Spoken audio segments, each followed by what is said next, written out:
75 years ago, two young people vanished into the thick white fog of the Mississippi swamps on what seemed like an ordinary night, disappearing without a trace, leaving their families shattered and a community that would never again know peace. Authorities at the time suspected a jealous man who had been stalking one of the victims might be involved, but with no bodies, no clear physical evidence, and far too few leads to follow, the investigation quickly sank into hopeless deadlock. Yet through all those years, one family member never gave up hope, always believing the truth hadn't vanished. It was simply buried somewhere beneath the heavy Yazoo mud. Then one day, when the old case file was reopened and forgotten evidence was re-examined with modern forensics, a tiny detail everyone had overlooked for nearly 6 decades suddenly emerged, changing the entire case and shocking everyone involved in a way no one could have imagined. Before we dive deep into this chilling story, let us know where you're watching from, and if you enjoy this video, don't forget to hit subscribe. Yazoo County in the 1950s was drenched in the pitch-black darkness of the southern swamps, where the night fog fell thick as a veil, draping every cypress branch and every winding red dirt trail that snaked between walls of tall reeds. The rare porch lights from scattered wooden houses cast a dull yellow glow that couldn't push back the heavy silence of the damp, cold land. The wind carried the smell of mud, rotting leaves, and the faint rustle of creatures hiding beneath the dark water.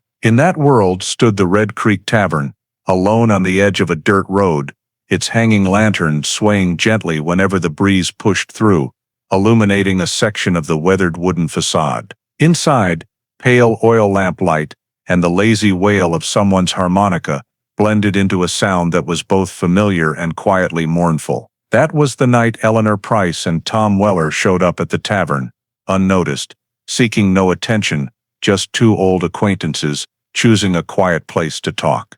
They sat together at a table in the back, occasionally exchanging a few words, occasionally falling silent while watching cigarette smoke spiral slowly toward the ceiling.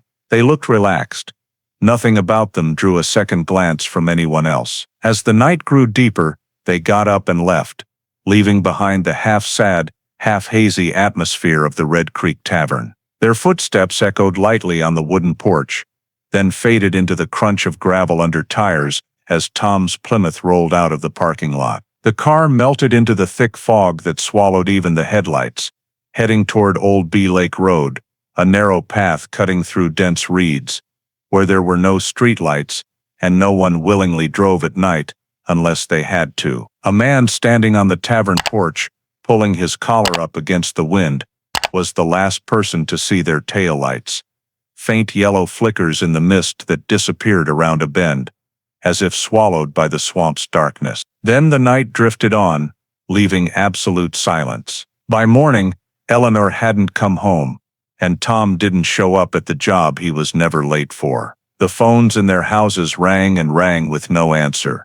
Friends tried to come up with the most reasonable explanations, but as the hours passed, unease spread. No one knew where they were, and no one remembered hearing anything unusual in the night. By noon, when there was still no word, worry turned into real fear. Eleanor's and Tom's families started calling each other, asking frantically, hoping someone had seen them somewhere along the way, but everyone just shook their heads. And when there were no more answers left to calm themselves with, when the strange feeling had become a weight pressing down on everyone, the families decided to call Sheriff Campbell's office to report that Eleanor Price and Tom Weller had vanished without a trace. Sheriff Howard Campbell took the missing persons call early that afternoon, while his office was still thick with the smell of old paper and the slow creak of a ceiling fan. He was used to adults not coming home for a night because they'd had too much to drink or got stuck somewhere out in the countryside. But the trembling worry in the voices of Eleanor's and Tom's relatives made him immediately open his notebook and pull out the rarely used missing persons form. At his desk, he wrote down every detail: names, ages, occupations, physical descriptions, vehicle type, last known location. As family members were brought one by one into the small interview room in back, Sheriff Campbell asked the standard questions of the 1950s. Slow and methodical, Had either of them had any recent conflicts or personal problems? Where did they usually go in the evenings? Had they ever gone this long without contact before? Was there anywhere they might have gone without telling anyone? Eleanor's family insisted she had never stayed out all night without a reason, especially not when she still had classes to teach in Jackson. Her sister said Eleanor was always careful, never left the house phone off the hook, never went far without letting someone know. Tom's family was even more worried. They said he had never missed the start of his early morning delivery shift unless something serious had happened. No one had a reasonable explanation for both of them being gone. Campbell asked about their relationship, whether there had been any tension or anyone who disapproved of them seeing each other. The answers all pointed to calm. They had met through work, gone out a few times, no signs of trouble. What caught his attention most wasn't what they said, but what they couldn't say. No one knew where Eleanor and Tom had gone after leaving the tavern, and no one had the slightest clue about their destination. After finishing his notes, Sheriff Campbell stood up, took his old cowboy hat off the wall, and gave orders to two deputies. One young and quick, the other older and familiar with every back road in Yazoo County. He pointed to the large map on the wall, where the faint lines of the swamp twisted into chaotic shapes. "Start at the Red Creek Tavern," he said, his voice low but firm. "Follow Old Bee Lake Road. Look for a wrecked car, a breakdown, anything unusual." Those two didn't just evaporate. The deputies took binoculars, flashlights, and an old photocopied map, then left the office to the sound of boots crunching on gravel. Outside, the afternoon fog was already settling in thin layers, turning the dirt road in front of the station into a pale gray ribbon that seemed to dissolve into the damp air. Campbell watched them go through the window, his chest heavy as stone. He wasn't the type to jump to worst-case scenarios, but after 30 years policing the South, he knew something was wrong when two adults disappeared together with no note, no belongings, no trace. He went back inside, carefully placed the new missing persons file in the top drawer of the iron cabinet, the spot reserved for cases that needed immediate attention. On the first page, in thick brown ink, he wrote, "Eleanor Price, Tom Weller. Missing after leaving Red Creek Tavern. Request road survey and witness verification." When he closed the folder, the soft thud echoed in the quiet room like an announcement no one wanted to hear from that moment on. This was no longer just a case of someone staying out too late.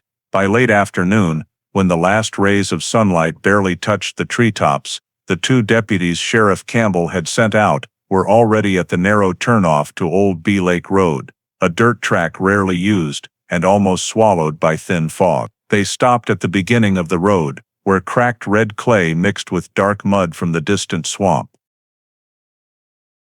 From there, the only sounds were the constant drone of insects in the tall reeds and the wind dragging through branches like a long, tired sigh across the emptiness.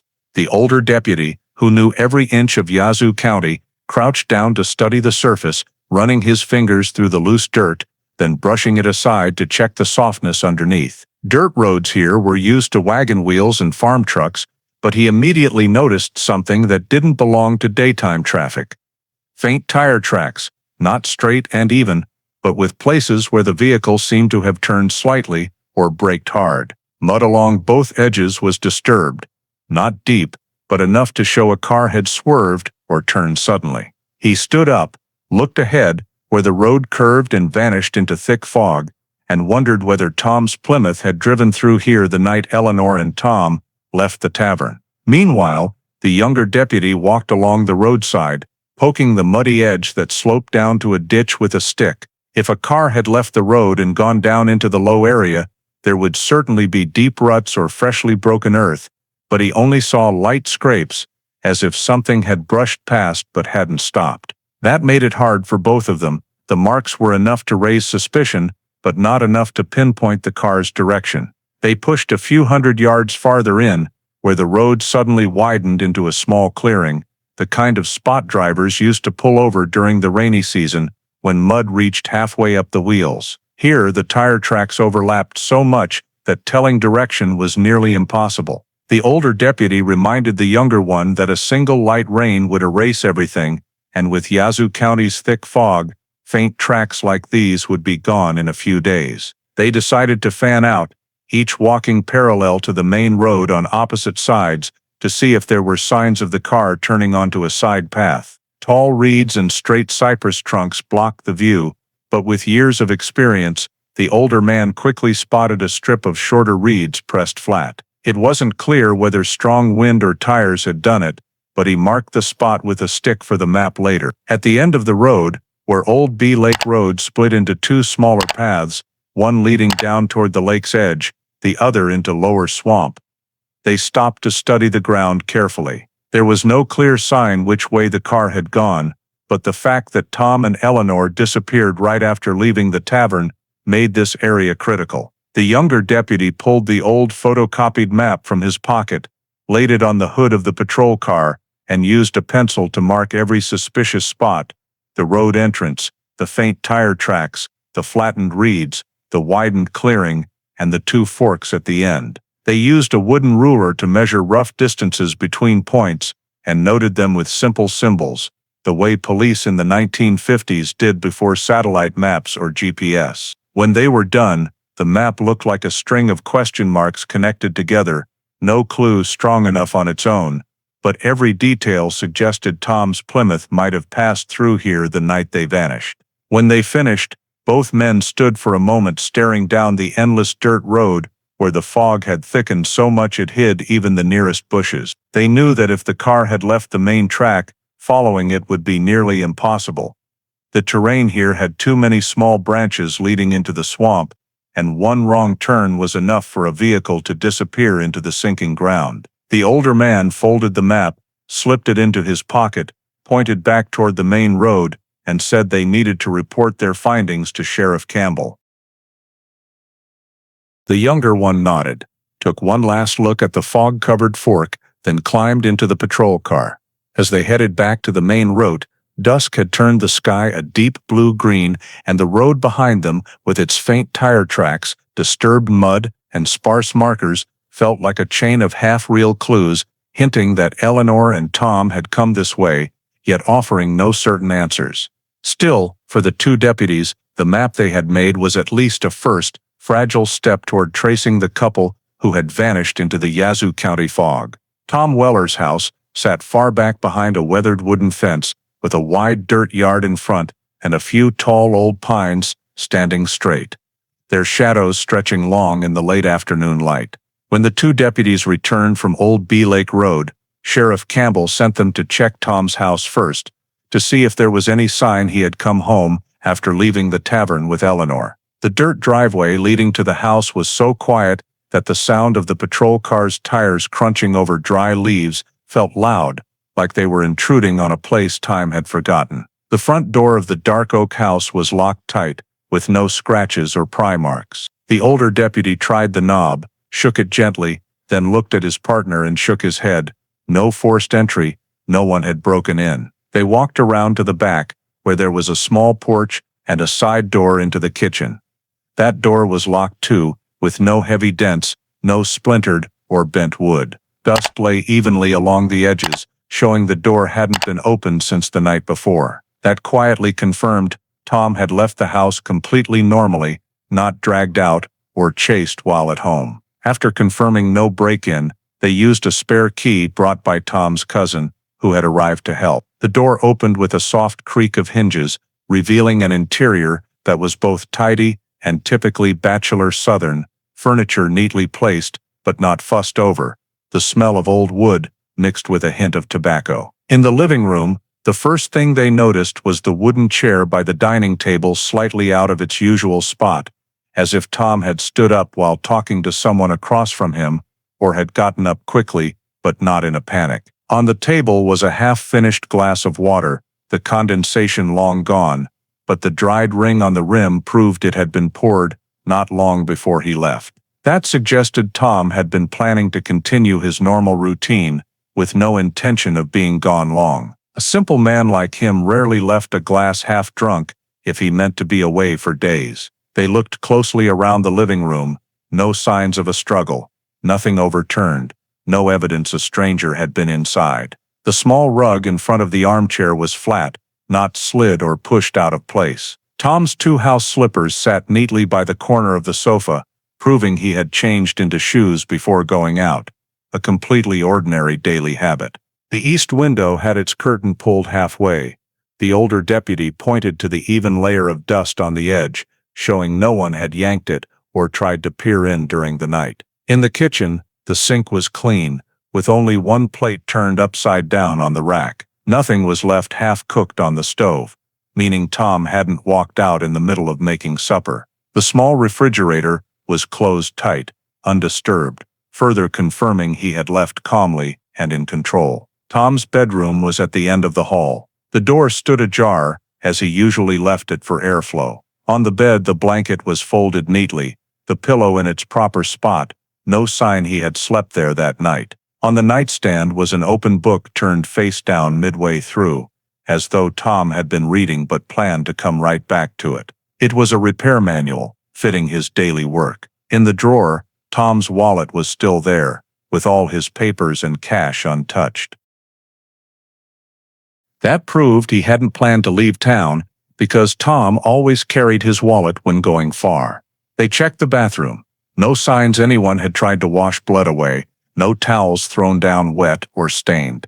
Everything was normally clean for a man living alone, with no hint Tom had tried to hide anything. Out back was a small yard, where Tom fixed water pumps for local farmers. Tools were lined up neatly on the shelf, nothing dropped or used in a hurry. A half-repaired pump sat in the middle, but nothing suggested Tom had been interrupted mid-job. The younger deputy noted that Tom had probably left before starting work on it. When they finished, both men stood in the living room for one last look around. The house was quiet, clean, with no trace of force or violence. If anything had happened, it definitely hadn't happened here. The emptiness of the house made them realize something even more unsettling than signs of a fight. This absolute normalcy, the half glass of water, the slightly moved chair, the undisturbed bed, showed Tom had left completely unguarded, as if he were stepping out for just a moment. And that made his disappearance all the more baffling, because it didn't look like someone running away, it looked like a man who turned into the darkness, expecting to come right back, but never did. The Red Creek Tavern, on the evening the two deputies returned to take statements, still wore its same weathered look, the yellow glow of oil lamps smearing blurry patches of light across the wooden walls, the steady creak of chairs, and the smell of tobacco smoke blended with old bourbon that seemed to have soaked into every fiber of the place years ago. When the two men stepped inside, the regulars glanced up for a moment, then dropped their eyes back to their glasses or half-finished card games. A police visit to a tavern wasn't anything unusual in a small town like Bentonia. Still, the owner, a tall, thin man with flyaway silver hair named Bill Hanley, recognized their purpose the instant he saw the notebook in hand. He motioned the younger deputy to a table farther inside, where the light was bright enough to write down every detail. Bill wiped his hands on an old rag and started talking in a low, deliberate voice, as if trying to recall everything exactly right. Eleanor and Tom had come in while it was still light outside. Nothing unusual about the way they acted. They weren't drunk, weren't loud, just ordered 2 light beers and talked quietly to each other, smiling now and then. Bill made it clear that Eleanor had looked a little tense at a few moments, but not anxious, more like someone listening for a sound outside the door. A young waitress named Lila said much the same thing. Tom was polite, never raised his voice, never argued with anyone. Eleanor seemed friendly, but every so often her eyes would sweep the room like she was checking for something. Lila remembered it clearly because Eleanor thanked her twice in a row when she brought refills, something few customers ever noticed. All of that led the deputies to note that the couple showed no signs of internal conflict, no arguing, no indication they wanted to leave early or avoid anyone in the place. But when the older deputy asked whether anyone had noticed a stranger that night, the owner's face changed at once. He sat down, placed both hands flat on the table, as if to underline the importance of what he was about to say. and told them about a man standing near the far end of the bar, not sitting at any table, just leaning against the wall, staring at Eleanor in a strange way. He hadn't drunk much, just one whiskey he barely touched. Bill recognized him as Daniel Crossley, a local man who used to know Eleanor, known for having a short temper, especially where feelings were involved. Leela said Daniel had stood outside the window for a while before coming in, looking toward where Eleanor and Tom were sitting. Then he walked in with a sour expression, hung around near the bar, like he was looking for an excuse to get closer to the couple, but thought better of it, like he was weighing something. When asked when Daniel left, the witnesses said, not long after Eleanor and Tom got up to go. Someone saw Daniel step outside, only about a minute after Tom's headlights swept across the tavern window. That timing made the two deputies exchange a quick look, too much of a coincidence to ignore. The younger deputy asked if anyone had heard Daniel say anything or act threatening. Leela said he hadn't caused trouble, but the way he stared at Eleanor was something she'd never forget.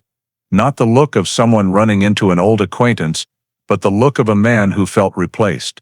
Another regular, a man named Travis, who always had one drink before heading home, said Daniel passed right by him on the way out, the smell of cigarette smoke still clinging to his clothes, and the only thing Travis heard him mutter was, "She's gonna have to explain." Travis wasn't sure who it was about, but after hearing Eleanor was missing, he was certain it was aimed at her. At that point, the deputies asked for a description of the vehicle Daniel drove that night. Bill said he came in an old pickup, bed scratched up bad, paint so faded it was hard to tell the color, but to the best of his memory, it was a late 1940s Chevrolet, the kind commonly used for hauling crops or repair tools. Leela added that she remembered the plate had the letters YZ, distinctive for vehicles registered in Yazoo County, but she couldn't recall the numbers. Another customer said the truck had a heavy engine knock, like an old motor that needed a couple pumps of the gas to catch. The consistency of the descriptions convinced the deputies that Daniel had definitely been there and left the tavern almost on the heels of Tom and Eleanor. When the two deputies asked whether Daniel had any direct interaction with Tom or Eleanor, every witness insisted he hadn't. No argument, no confrontation. But it was Daniel's silent presence and that haunting stare that everyone remembered. It wasn't anything he did, it was the atmosphere he brought with him, the kind that made people feel something wasn't right without knowing why. The two deputies wrote everything down. They carefully noted the approximate times where Daniel had been standing, the distance between him and Eleanor and Tom's table, and the coincidence of him leaving right after them. In the context of a bizarre disappearance less than 24 hours old, those details were worth more than a dozen guesses. As they got ready to leave, Bill added that Daniel had been in plenty of times before, but never once as calm as he was that night, calm in a way that felt wrong. Like a man holding something in, Bill said, looking down at the bar as if trying to find Daniel's shadow still there in his memory. That remark dropped the mood in the tavern another notch, and in the flickering light of the Red Creek Tavern, the two deputies understood they had just walked away from the place that held the most crucial piece yet of the night. Eleanor and Tom vanished, a piece shaped like a quiet man whose eyes were enough to make the whole room remember him forever. Daniel Crossley lived in a small wooden house about 3 miles from downtown Bentonia, next to a harvested cotton field and half hidden by a row of old sycamores that cast gloomy shade even at noon. The two deputies left the Red Creek Tavern with fresh statements still burning in their notebooks and drove straight to Daniel's place, not because they had direct evidence against him, but because the timing of 3 people leaving the tavern and the stairs witnesses described meant they needed to check him out as soon as possible. When they pulled up in front of the house, the front door was already cracked open, though no one came out to greet them. The place felt unnaturally quiet. No radio, no footsteps, just the wind rattling the tin roof and the damp earth smell drifting from the backyard. They knocked twice and had to wait a long moment before Daniel appeared, hair tousled, looking like someone who'd just woken from a restless nap. He was tall, broad-shouldered, but stood with his arms slightly folded in, eyes sliding away as if he didn't want anyone reading what was behind them. Daniel asked what they wanted, and when he heard Eleanor's name, his eyes froze for half a second before slipping back to their unreadable default. One deputy asked to talk inside. Daniel reluctantly stepped aside and let them into a small living room with one worn armchair and a wooden table scattered with a few newspapers. The first question was straight to the point. "Where were you last night, Daniel?" He answered almost instantly, voice flat and a little hoarse. "Home, nothing more." The older deputy wrote it down and followed up. "Anyone who can confirm that? Neighbor? Family? Anyone see you?" Daniel stared at the table, fingers tapping lightly on the wood. "No, I was alone." The answer wasn't wrong, but it didn't help the investigation either. They asked if he'd been at the Red Creek Tavern last night. Daniel pressed his lips together for a second, then shook his head. "No, didn't go." The younger deputy watched closely and noted that Daniel didn't look startled or flustered, but something about the way he avoided eye contact made the denial feel weightless. Still, procedurally, there was no clear sign the deputies had to treat his statement as a lie. The two deputies moved on to questions about Eleanor. "You still in touch with her?" Daniel answered. "No, not for weeks." "You two broke up?" "Yeah, she wanted it that way." There was a trace of bitterness in his voice, but nothing outside the normal range for someone fresh out of a relationship. They asked if he knew she was with Tom last night. Daniel paused half a second and said, "No, I don't keep tabs on her." The way he said it came out stiff, like he was trying not to let too much feeling slip. One deputy wrote down every word, but both of them knew, at this point there was nothing solid enough to charge or even strongly suspect. "I was home last night," was a classic answer, not evidence. They shifted to the vehicle. "Did you drive anywhere last night?" Daniel shook his head, no hesitation this time. "No, truck's been acting up for days." A noteworthy answer, but nothing in the house or yard proved he was lying.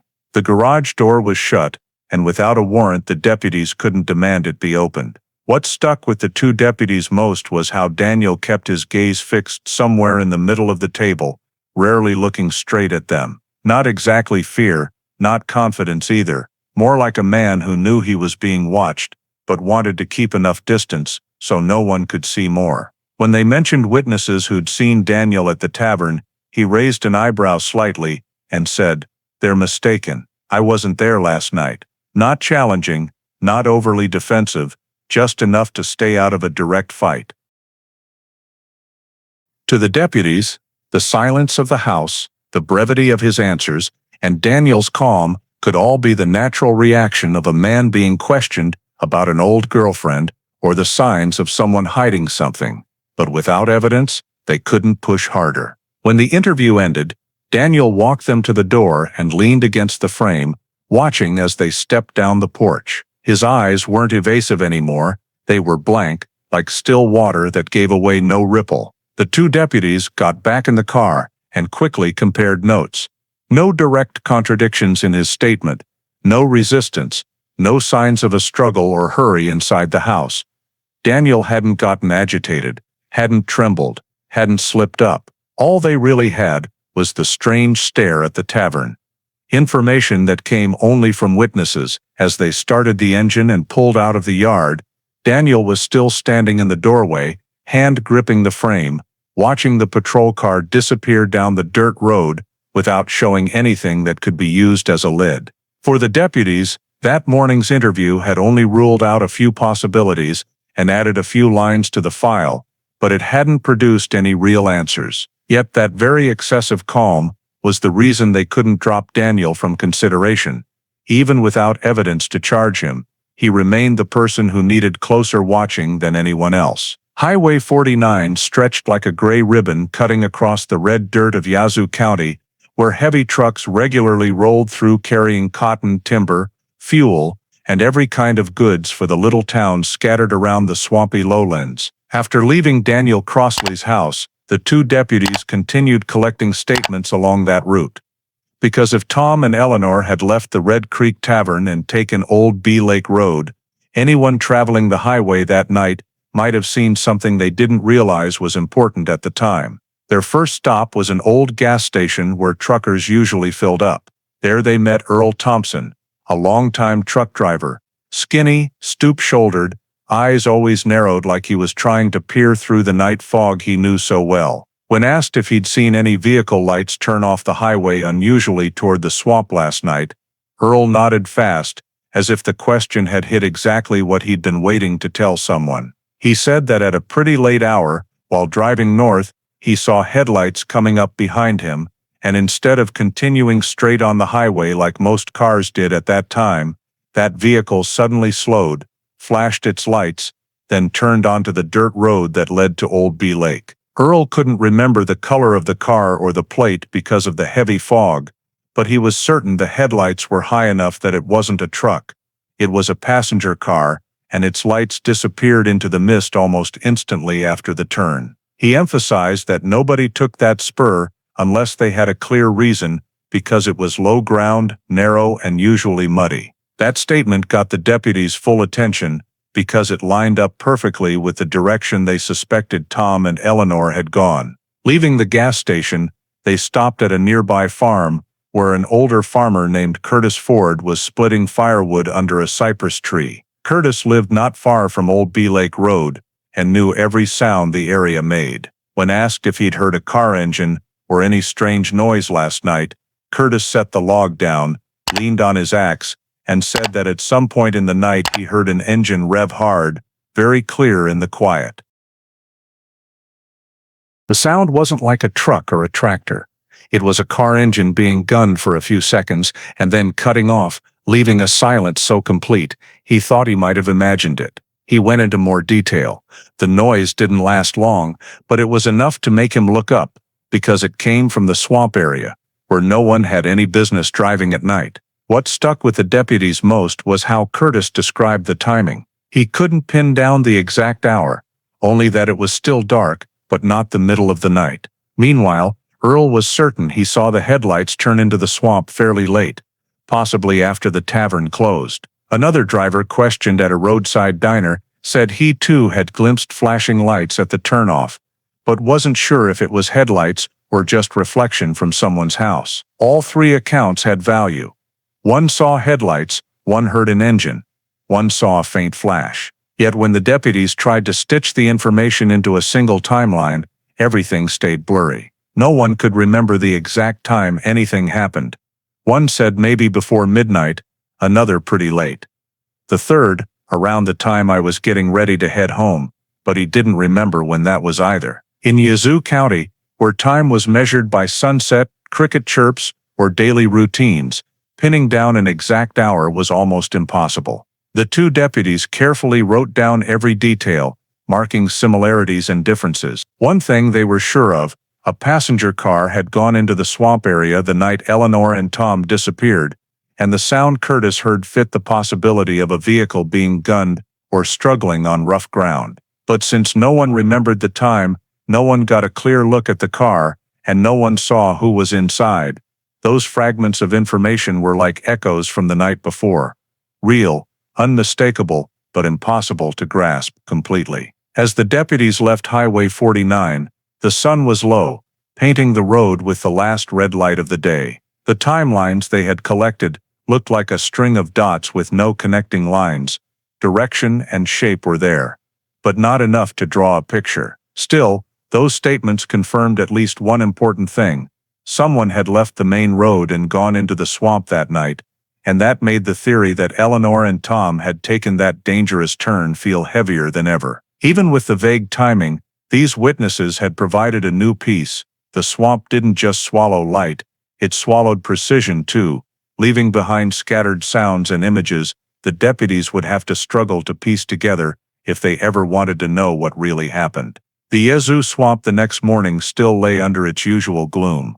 The low Mississippi land, where steam rose from the thick black water and threaded through reeds taller than a man, making the air feel thick, as if someone had mixed fog with mud and let it loose. When the two deputies returned to the station with their Highway 49 notes, Sheriff Campbell immediately ordered the first search team deployed, 3 flat-bottom wooden boats, 4 dog handlers, and 6 local deputies who knew the terrain. They gathered at the edge of a narrow slough that fed into the swamp, where the reeds grew in dense walls, leaving only a few natural channels narrow enough that a boat could slip through if the person poling knew what he was doing. A cold layer of mist lay on the water, thin as watered milk, making it hard to see more than a few yards. The handlers held scraps of cloth to the dogs' noses and kept their ears pointed toward any unusual sound, because in this environment, a dog's nose could be more useful than human eyes. The hounds were red bones and blue ticks, the breeds used for tracking missing people or big game, fitted with long leads, leather harnesses, and pieces of Tom and Eleanor's clothing so they could pick up a direction. As the team readied to shove off, the metal bell at the bow of the lead boat clinked softly against the gunwale, the sound carrying far in the damp air like a gentle warning that things were about to get complicated. Boat 1 took the lead with 2 deputies and 1 handler. Boats 2 and 3 followed at even intervals so they wouldn't muddy any scent trail if one existed on the water. Every push of the pole tore the surface open, revealing the dark mud beneath before it closed again like nothing had happened. The dogs lifted their heads, nostrils twitching, trying to separate the hundreds of swamp smells to find something different, but the fog and the stench of mud had covered almost everything. On both sides, the reeds stood thick as natural walls, blades sharp and dense enough to slice skin if you brushed them. The sound of them moving in the breeze was like constant whispering that kept people on edge. Sometimes the boats had to stop for a half-rotted log drifting across, or for clumps of cypress knees rising from the water like spikes. When the lead boat pushed deeper, the handler tilted his head, listening. Everyone went quiet. But all they heard was water dripping from tree trunks, insects buzzing, and mist falling onto the surface. No other sounds, no voices, no objects splashing, no engines, just a heavy stillness that made everyone feel they were entering a place that didn't want to be disturbed. Farther on, the group turned into the channel closest to where Farmer Curtis said he'd heard the engine. The water here was narrower, darker under the tree canopy. Roots formed a maze beneath the surface, shoving the boats left or right if you didn't steer carefully. The older deputy used a long pole to test depth, and figured the bottom was soft enough that a car could sink without leaving obvious traces if it only slid off the edge instead of plunging straight in. The dogs started reacting, but not clearly. They just sniffed harder and whined a little, as if they sensed something odd but were overwhelmed by the other smells. That was what the handler had expected. The swamp was too big, the stink of water and rotting leaves too strong for the dogs to easily pick out anything new. The search went on for hours that felt endless. The team kept stopping to probe the mud with poles, checking for anything heavy lying under the thick sludge. Many times they hit rotten logs or twisted roots, but nothing shaped or weighted like something man-made. One deputy even waded in, holding onto a trunk to inspect a patch of flattened reeds that looked suspicious. But when he pushed deeper, he found only a spot where an animal had bedded down, not tire marks or footprints. Boats 2 and 3 swept the sides of the waterway, each man shining big flashlights into tree hollows, gaps between hummocks, or under bushes where water met mud. The beams caught the tiny eyes of frogs and water snakes, making the scene even creepier, but turned up nothing useful. As the sun climbed higher, the mist began to thin, but that only revealed how vast the open spaces really were, and the team realized they had barely covered the outer edge of the swamp. From the tavern statements they knew Daniel had left in his old truck, from Curtis the farmer. They had the sound of a heavy engine revving in the night, and now, from Henry, they had proof that a vehicle with a plate matching Daniel's had been in the area at the exact time that mattered. But what made this detail truly significant was what Daniel himself had said during his first interview. "I never left the house that night." At the time, the claim hadn't raised immediate red flags. He'd been calm, and the police had nothing solid to contradict him. But with the plate now showing up in the station log, his statement suddenly had a clear, documentable hole big enough to note in the file. Still, they had to be careful. The logbook wasn't ironclad evidence. There was no description of the driver, no precise clock time, and the ink was smeared on several lines. A matching plate didn't prove it was definitely Daniel's truck, but the coincidence, combined with the tavern witnesses and what Curtis had heard, was starting to form a chain. The deputies asked Henry whether a plate could have been written down wrong. Henry just shook his head. "I've done this every night for 10 years. If I make a mistake, I mark it. That line has no mark." The handwriting slanted, the ink was faint in places, but it was legible. Something didn't add up. And for the first time the two deputies felt that Daniel Crossley wasn't just an incidental name in the story. When they left the station, they didn't speak right away. They stood for a moment at the edge of the road, watching trucks kick up dust as they passed. The plate in the log, the engine noise Curtis heard, the headlights Earl had seen, none of it was enough to prove anything, but none of it could be ignored either. One deputy flipped open his notebook, circled the line. "Daniel says he never left the house," and wrote beside it, "Needs verification." Witness times could be fuzzy, night fog could hide a vehicle's color, but a license plate was hard to fake when no one knew an investigation was coming. As they climbed back into the patrol car and headed toward town, the sky had turned grayer, threatening a light rain. They knew what they had wasn't prosecutable evidence, only the thinnest seed of doubt. But in a disappearance with no trace, any scrap of paper was worth keeping, in case it turned out to be the key that opened another path. When the two deputies returned to Daniel Crossley's house for a second interview, the sky was thick with low southern clouds that smelled of coming rain. The fields around Daniel's small wooden house seemed quieter than usual, as if the ground itself were waiting for something to be revealed. This time, they didn't come with the same caution as before.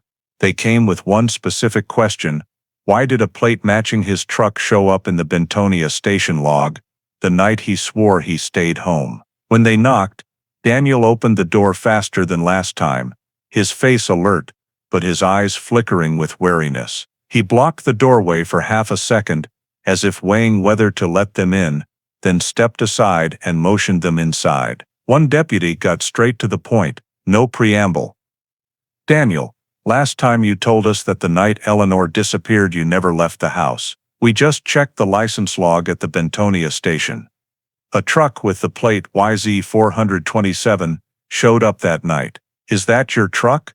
Daniel tilted his head slightly, as though trying to process the question, but the pause lasted long enough to feel wrong. He folded his arms across his chest, swallowed once, and answered, I don't remember exactly. I might have driven past the station, just out for a little air." The deputy wrote the statement down immediately. It contradicted the earlier one completely, and the contradiction was too stark to miss. "You told us last time you never left the house," the younger deputy pressed, keeping his voice level but sharp. "Why are you saying now that you went for a drive?" Daniel took a breath, eyes sliding toward the window, avoiding theirs. "That night, I was upset," he said. "I just needed to drive around a bit, nothing special." The older deputy pushed harder. "Upset about what?" Daniel dropped his gaze, fingers starting to drum on the wooden table, an old nervous habit. "The thing between me and Eleanor, we'd only recently broken up. I guess I needed some air." This was the first time Daniel had admitted what had been eating at him that night, but the fact that he only admitted it when cornered added another red flag. The younger deputy continued, "Did you go to the Red Creek Tavern?" A long silence stretched out. Daniel exhaled as though the fight were going out of him. "Yeah, I went," he said, his voice less certain. "But I wasn't there long. Just looked in to see who was around. I didn't want to say anything before, because I knew how it would look." This wasn't a small inconsistency anymore, it was a complete reversal. Last time he'd denied being at the tavern at all. Now he admitted going, even peering inside to see who was there. The older deputy underlined the new information twice in his notebook. They let Daniel keep talking without interruption. He leaned both hands on the table as if steadying himself, then spoke faster. "I didn't talk to anybody. I never saw Eleanor. I just wanted to know if she was okay. And you left after them? One deputy asked. I don't remember exactly, Daniel said, a slight tremor in his voice now. I think I left earlier. But the tavern witnesses remembered it differently, and that was already in the file. One deputy shifted to the engine noise Curtis had heard. Did you drive toward the swamp? Daniel frowned. No, I just drove along the highway and came back. Then why does the station log show your plate right after the tavern closed? Daniel didn't answer immediately. He licked his lips, a clear sign of stress, then said without meeting their eyes, maybe I stopped for cigarettes. I don't really remember. Do you have a receipt? Daniel shook his head. I don't keep those things. The deputies exchanged a glance, not because of the answer itself, but because Daniel was boxing himself in deeper with every sentence. First statement, never left the house. Second, drove around for air. After confrontation, went to the tavern but not for long. After more pressure, stopped at the station but doesn't remember. These weren't little slips. They were the classic pattern of someone trying to hold on to part of the truth while hiding the rest. Still, the deputies kept their tone neutral. They had no direct evidence tying Daniel to a crime. They just kept asking questions, following each new gap. The younger deputy asked, Did you drive down Old Bee Lake Road? Daniel's head snapped up, his eyes hardening for a split second. No, he said firmly. I never went down there. In that brief moment, the deputies saw it. Daniel had reacted too strongly to a question that hadn't accused him of anything, as if he were trying to push away a possibility someone else might have seen. The air inside the small wooden house grew thick. Wind rattled the cornstalks outside, but inside, no one moved. The older deputy gently closed his notebook, though his eyes stayed cold and watchful. Thanks for your cooperation, Daniel, he said. We'll add your new statement to the file. Daniel nodded, but his hands were clenched so tight the knuckles had gone white. When the deputies stepped off the porch and got back in the car, they were quiet at first. Only after the car started rolling down the dirt road did the older one speak softly. His story changed 3 times without us even leaning on him. The younger one replied, and every time it left a bigger hole, rain began to speckle the windshield, and the road ahead seemed to stretch longer, because both men knew they had just added a major contradiction to the file, one that could become pivotal if the investigation kept circling back to Daniel Crossley. Daniel Crossley's house, on this third visit, was no longer wrapped in perfect silence. A young woman's voice drifted from the backyard, where laundry swayed on the line. Shelby Crossley, Daniel's 17-year-old daughter, was taking down dry towels and folding them into a basket. The deputies approached and introduced themselves more gently than they had with her father. They knew that statements from young people, even when imperfect, sometimes let the truth slip out unprepared. When Shelby heard they were asking about the night before Eleanor and Tom disappeared, she hesitated and glanced toward the back door, as if afraid her father might appear. Once reassured that these were just routine questions to complete the file, she nodded and agreed to talk. They sat on the weathered porch benches while dry sycamore leaves drifted around their feet. Her story came slowly, haltingly, as though she were carefully picking through memories so as not to say the wrong thing. She said that night had seemed ordinary, no special event that stood out. Her father had said he was tired and went to bed early while she stayed up reading at the kitchen table. Shelby was certain she had heard her father leave the house, not once, but twice that same night. The first time was right after she closed her book and was about to turn off the light. She heard the front door open and close softly, then the familiar heavy rumble of the old Chevrolet pickup starting up.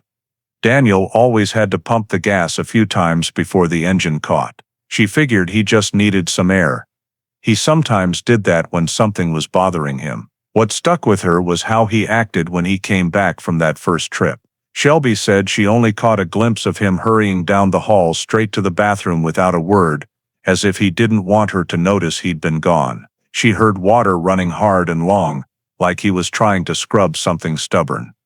A little later, she saw him washing a dark shirt in the tub, something he never did himself. He always left laundry for her to handle the next morning. When she asked if everything was okay, he just muttered, "Got it dirty," and took the wet shirt out back to hang, even though it was dark and there was no breeze. That silence unsettled her, but not enough to suspect anything serious. She thought maybe he'd met someone, or got oil on himself while working on the truck. Normal stuff for a man who worked with his hands. Then, only minutes after he came back inside, Daniel left again. This time, the door closed harder, and the truck started with an urgent roar. Shelby wasn't sure how long he was gone. She had gone up to her room, but she woke in the middle of the night. She wasn't sure why. Noise or instinct went downstairs and saw he had just returned. This time, instead of heading to the bathroom, he stood by the door listening, as if checking whether she was awake. She stayed hidden on the stairs, but watched through the banister as he carefully examined his boots, then wiped mud from the soles with a rag. She remembered clearly. It wasn't the usual light dirt from around the house. The mud was darker and wetter, the kind she'd seen near the swamp when picking berries. She hadn't thought much of it at the time, just that her father was acting strange and quiet in a way that chilled her, but she chalked it up to the breakup with Eleanor. Shelby paused, gripping the hem of her dress, her foot tapping the porch floor. The deputies let the silence sit, giving her space. She went on to say that the next morning her father was up earlier than usual, washing the truck, something he never did first thing in the morning. He always saved it for the weekend, when he had time. Water ran brown with thick mud off the wheels, and he kept crouching to scrub underneath the chassis, wiping hard as if trying to erase every trace. When she asked why he was washing the truck so early, he gave the exact same short answer as the night before. Got it dirty. That unconscious repetition was when she really started to feel something was wrong, though at the time she still thought it was just her father dealing with private troubles. When the deputies asked why she hadn't mentioned any of this the first time they talked to the family, Shelby looked down and said she was afraid of making her father angry. Daniel didn't talk much, but when he got mad, it was frightening. She didn't want trouble, and she hadn't been sure her observations mattered. Sheriff Campbell, when briefed on Shelby's statement, dismissed it as not reliable enough. She was young, memory could be faulty, and Daniel's actions, washing a shirt, washing the truck, could all be explained by ordinary daily life. With no physical evidence, no corroborating witness, and no direct link to a crime, Shelby's account was filed under not prosecutable by 1950 standards. As the deputies left the Crossley place that day, they knew they had heard something that might be a clue, and might be nothing more than a teenager's innocent overthinking. But the things Shelby described, her father leaving twice, washing the truck at dawn, the dark swamp mud on his boots, the hastily washed shirt, weren't enough to charge anyone, yet they left a cold, lingering unease, like the breeze moving through the sycamores outside, light but chilly, not strong yet impossible to forget. Tom Weller's wooden house greeted them the second time on a windless afternoon. Weak Mississippi sunlight filtering through old pines and falling across the porch in pale, dusty streaks. The first search had revealed absolutely no sign of struggle, but after Shelby Crossley's account, mud on Daniel's boots, 2 trips out in the night, the deputies decided to return, this time looking for small details they might have missed. They entered through the front door, where a thin, even layer of dust still coated the knob, proof that no one but them had been inside since Tom disappeared. They went straight to the living room and immediately examined the wooden floor, especially the path between the entrance, living room, and kitchen. One deputy got down on his knees and ran a finger along the grain, feeling for any break in the dust layer. Fresh footprints or hastily wiped mud would show clearly in the cracks. But there was nothing, just a uniform film of dust, evidence that no one had walked here after Tom left. They opened windows for better light and moved to the area by the dining table where the slightly pulled-out chair had first caught their eye. This time, they studied the chair legs and the floor beneath. No new scuff marks, no unusual scratches. The chair had most likely just been left that way when Tom stood up normally, not yanked in a struggle. The half-empty water glass sat exactly where they'd seen it before, condensation long dried, no smear or push mark on the table. One deputy went to the back door and crouched to check the rug edge. Any boot print would show if Tom or someone else had gone out that way. The rug lay flat, no depressions, no drag marks, clearly untouched since Tom left. In the kitchen, where rough tile held mud better than wood, one deputy pulled a small flashlight from his pocket and swept the beam close to the floor, looking for color differences between old dirt and fresh mud. A simple but effective trick in poor light. The kitchen floor was naturally clean, no mud streaks, no footprints, no signs of hurried wiping. Everything pointed to Tom leaving calmly, under no duress. They moved to the bedroom and rechecked the areas around the nightstand and foot of the bed, places most likely to show footprints if a fight had occurred. The older deputy, who had worked plenty of violent cases, explained that in most scuffles, the bed gets shifted, blankets show grip marks or twisting, and dust under the bed gets disturbed, even if the victim only put up minimal resistance. Here everything was still, blanket neatly folded, pillow in place, bed not moved an inch. They finished in the bathroom. If a stranger had been there, or if Tom had been hurt, a few drops of water or odd dampness would linger around the sink or door handle, but the bathroom was clean in the way a single man keeps it, not spotless, but with no trace of washed away mud, blood, or anything else. After nearly an hour of searching, the younger deputy stepped out onto the back porch, frowning. He looked down at the red dirt that instantly clung to his own shoes the moment he stepped outside. That made it clear, if Tom had come back after being anywhere near the swamp Curtis described, the floors inside could not possibly be this clean. Back in the living room, the older deputy reached the quiet conclusion both already felt: not here. Not in this house. No signs of a struggle. No strange footprints. No hastily cleaned mud. Everything looked as if Tom had simply stepped out for a few minutes on some ordinary errand and never returned. As they locked the door and walked away from the porch, one deputy said softly, almost as if he didn't want the house to hear, "If anything happened to Tom, it happened somewhere else." And Tom's silent house, still holding the warmth of a life cut short, stood empty behind them, a witness that could offer no further answers. The swamp wasn't far, but the Yazoo River flowed quietly through stands of cypress and reeds, forming a wider, muddier waterway where scattered fishermen along the banks made their living. When the search of Tom's house turned up nothing, and the first sweep of the swamp came back empty-handed, Sheriff Campbell sent 2 deputies to the riverbank to ask around anyone who might have been out the night Tom and Eleanor vanished. They pulled up near a bend where a rotting wooden fishing shack stood, its corrugated tin roof patched and spotted with rust, a few dried nets hanging limp from the eaves. There they met Roy Benton, a lifelong Yazoo River fisherman who had a habit of taking his boat out late to check his lines, no matter the weather. Roy was a sun-leathered man with a scraggly gray beard and eyes accustomed to moonlight. When the deputies asked if he'd seen anything unusual the night Eleanor and Tom disappeared, he didn't answer right away. Instead, he dragged a wooden chair outside, sat down, and stared at the rippling water as if trying to pull the memory back. Finally he spoke, sometime pretty late. After he'd already checked his first 2 sets of nets, though he couldn't say the exact hour, he saw a strong beam of light sweep across the river from the opposite bank, near where the reeds grew thick. "Wasn't a boat light?" Roy said firmly. "Boat lights on this river don't shine like that.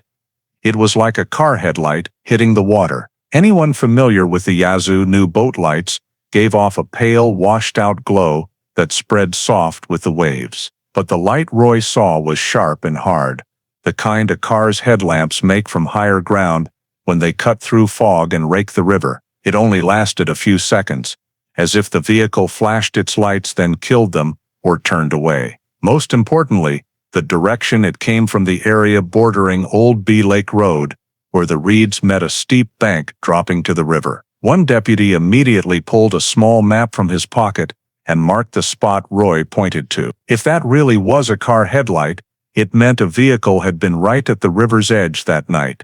Something unusual, because that stretch had no real road, and almost nobody risked driving down close to the water after dark.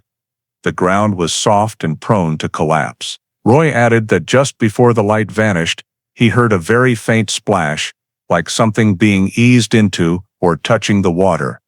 Not a loud thud like a boat hitting rock, but a slow parting of the water that stood out because the night was unnaturally still. One deputy asked if he'd heard an engine like Curtis Ford had reported, but Roy shook his head. No. Just the water and the light. If there'd been an engine, I'd have heard it. That night was dead quiet. Still, two witnesses in two different areas describing signs pointing to a vehicle made the police pay closer attention to the borderland between the swamp and the river. Roy walked them to the water's edge and pointed across to a low stretch of bank where the reeds thinned. From that angle, car headlights shining down from the bank would indeed reflect straight across the river, just as he'd described. One deputy made careful notes. Possible vehicle at river's edge requires verification. As they walked the bank looking for tracks, their boots sank into the soft, wet dirt, proof the ground could easily hold tire marks. But 2 days had passed, and nothing fresh could be identified. The reeds had been shifted by wind and current, leaving no clear crushed paths. Even so, they marked the spot Roy indicated as a point of interest on the map and flagged it high priority because Roy's statement added a completely different clue from anything found in the swamp. If a vehicle had been near the riverbank that night, whoever was driving it had a clear reason to go to a place almost nobody ever visited.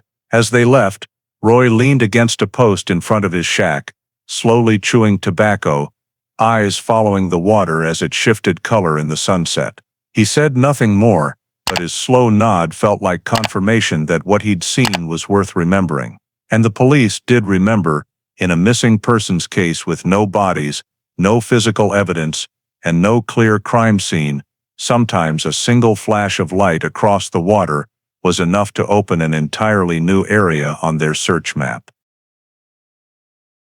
The next dawn painted the whole stretch of Yazoo County in a pale, milky light that made the swamp mist even thicker, rising like the breath of some huge sleeping creature.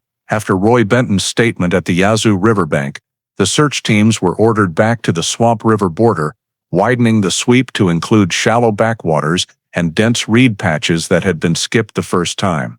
The dog handlers started from the head of the dirt track Roy had pointed out, so the dogs could pick up any scent closer to the bank instead of the old deep swamp route. As the boats moved in, the water was eerily still. No sound of big fish breaking the surface, no morning flap of marsh bird wings, just the slow dip of paddles and the hush of reeds brushing the hulls like whispered secrets. Deputies used long poles to push walls of reeds aside and clear a path while the handlers held tight to leashes, so the red bones and blue ticks wouldn't tumble overboard as they leaned forward, sorting through hundreds of layers of wet, rotting, living smells. At first, there was nothing new.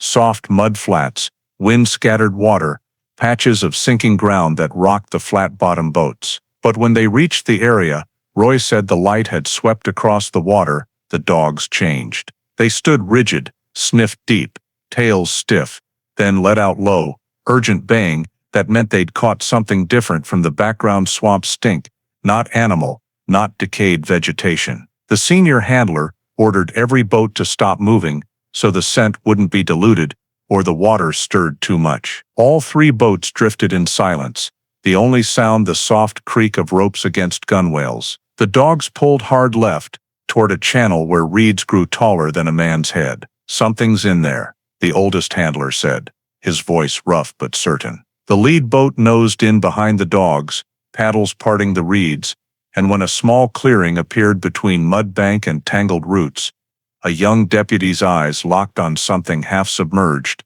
caught in the grass. He reached out with his paddle and nudged it. A woman's black pump, plain style, soft leather, thin worn strap, rose clearly into view. One deputy jumped into the knee-deep water, steadied himself with one hand on the boat, and lifted the shoe with the other. Mud-brown swamp water dripped from its edges. When he held it closer, He spotted the small side stitching Eleanor had once told friends was unique to her favorite pair. No one spoke. The silence on the boat grew so thick, they all knew this was the first truly significant evidence since the disappearance began.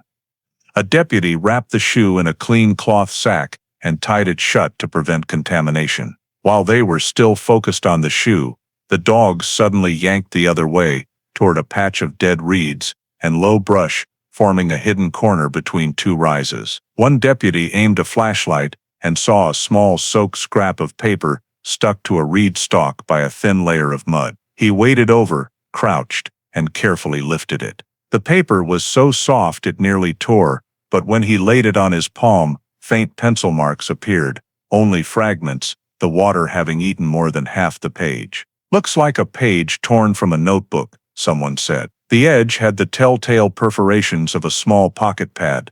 Tom always carried a little notebook for repair orders and appointments. His family had mentioned it in the first interview. A deputy slipped the scrap into a waterproof pouch, sandwiched it between two stiff cards, and pressed gently to keep its shape. As the sun climbed a little higher, they could make out long blurred ink streaks. Maybe a name, maybe a place, or just a work note, almost erased by water. Though time and water had destroyed most of the writing, finding the scrap near the shoe in virtually the same spot created a connection no one could call coincidence. The team widened the search around that area, probing under the surface with poles, flipping mats of grass, pushing bundles of reeds aside, to be sure nothing else was missed. A few mud clouds bloomed and spread, but besides the shoe and the notebook page, nothing new turned up. No scrap of clothing, no purse, no wallet, no keys, no sign of bodies. A young deputy standing in the boat gazed out over the distant reeds where the black water shifted color under the sun, and said quietly, "If the current took them, they'd have washed farther by now." The boatman shook his head. "Around here the water doesn't carry people away, it keeps them." Those words made everyone glance involuntarily at the motionless dark surface that refused to reflect the blue sky. After nearly another hour of searching, they had only the two items, both important, yet neither answered the biggest question. Heading back to the staging point, the wind picked up, and the swamp let out a low murmuring, like a long sigh. The woman's shoe lay sealed in its cloth bag. The notebook page rested in its moisture-proof case on the search commander's open palm. No one said it aloud, but they all felt the same thing. They had found the first traces of Eleanor and Tom, traces the swamp had held onto like a cryptic hint. Unclear, but enough to prove the couple had been right here. The one thing they hadn't found, and the thing the whole team dreaded most, was the people themselves. And the absolute absence of bodies made the swamp, whether in sunlight or shadow, twice as frightening. When the search team returned with Eleanor's shoe and what was believed to be a page from Tom's notebook, the atmosphere in Sheriff Campbell's office grew heavy in a way everyone in the room felt, though no one spoke of it. These first two pieces of physical evidence didn't just confirm that Eleanor and Tom had been in the swamp area, something police had only been able to guess at from vague witness statements. They caused all the scattered details collected over many days to start fitting together into a clearer sequence, even with huge gaps still remaining. Campbell placed the shoe on the desk, where window light made its black leather look even darker. He stared at it a long time, as if hoping it might tell him something beyond its silent presence. The notebook page lay flattened inside a protective sleeve. The writing had bled into faint, unreadable curves, but the page size and torn binding holes matched perfectly, the kind of pocket notebook Tom always carried. These items hadn't blown into the swamp or fallen from some other boat. They belonged to Eleanor and Tom. There was no longer any doubt. And if the items had been there, the people had been there too. The troubling part, the part that dead-ended everything, was the question, how did they get there? In the summary report, Campbell ordered that same afternoon, the deputies began connecting every piece of information they had. Eleanor and Tom left Red Creek Tavern. Calm. No argument. No fight. Witnesses saw Daniel in the bar at the same time, watching Eleanor oddly. Daniel left shortly after them, a detail repeated by several people. Shelby said her father left the house twice that night, washed the car the next morning, and did laundry out of character. Curtis heard an engine revving from the swamp direction the night they vanished. Earl saw headlights turn onto the swamp access road. Roy saw a strong beam rake the river. The gas station log showed a license plate, matching Daniel's car near the suspected time. Taken separately, each detail could be coincidence. Put together, Daniel's silhouette emerged more clearly at the center of everything that moved that night. A man who left home twice, with the vague excuse to clear my head. A man present at the bar, but who denied it when asked. A man who denied driving yet, whose plate showed up in the station log. A man who washed clothes and car, at times completely outside his routine.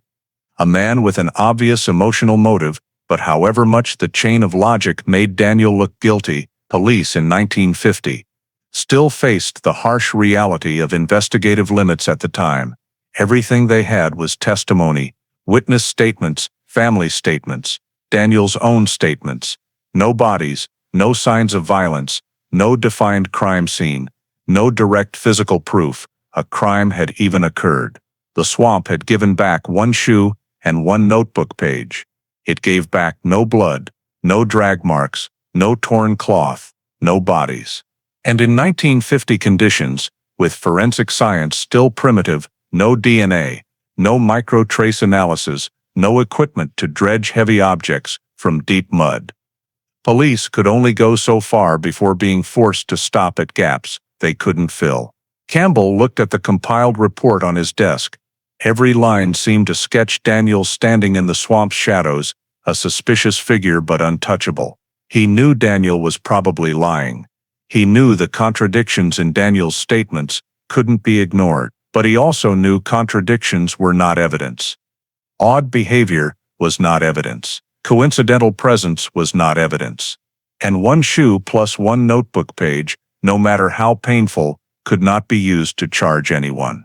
A frustrated young deputy slammed his notebook shut and said, "If we just had a body, one body, we'd have direction." No one answered, because everyone understood bodies rarely resurfaced in a swamp like Yazoo, where the water kept everything but seldom let people find it. When Campbell stood and looked out the window, the distant swamp was only a long black streak like spilled ink on the ground. Every clue pointed to one man, yet he couldn't go further. All he could do was write a temporary conclusion at the end of the report.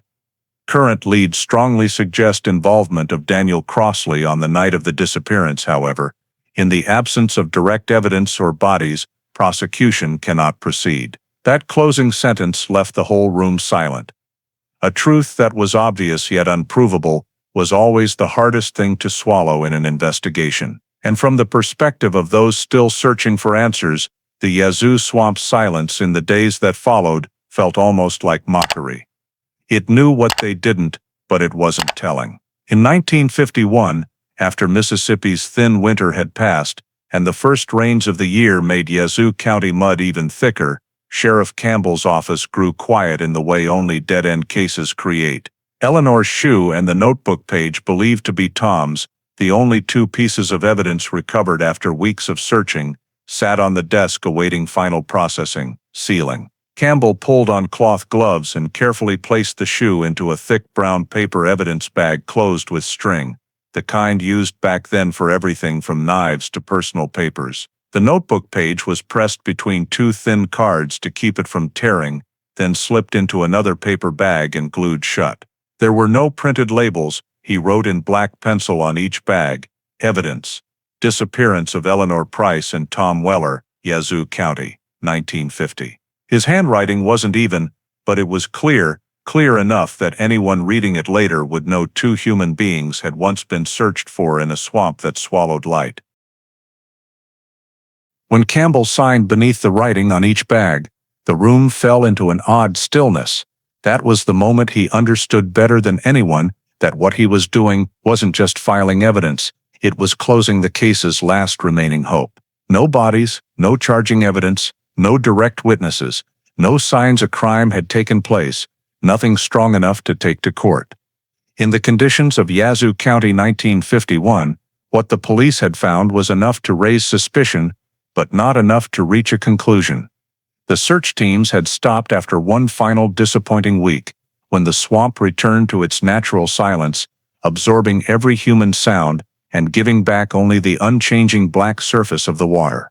Reluctantly, everyone had to accept that if this disappearance had an answer, it lay beneath mud too deep for the technology of the day to reach. Campbell gathered every document, transcribed statements, maps marked with search routes, swamp diagrams, evidence descriptions, individual deputies' reports, the gas station log, Shelby's statement, even though its reliability was questioned, and the account of the light Roy Benton saw on the Yazoo River. Everything was stacked neatly inside a brown folder, tied with thin cloth tape, then placed into a large wooden storage box used for closed cases. The box was carried down to the basement of the Yazoo County Courthouse, where old files gathered dust, rarely reopened unless someone had a special reason. The basement had no windows. A single yellow bulb hanging from the ceiling lit rows of wooden shelves holding hundreds of big and small cases covered in time's dust. The clerk slid Eleanor and Tom's file into slot 6 on the third shelf, next to other unsolved disappearances dating back to the early 1940s. Not the first one without bodies, the clerk said, as if to comfort. But that didn't ease Campbell. To him, every unsolved disappearance was the same in one way.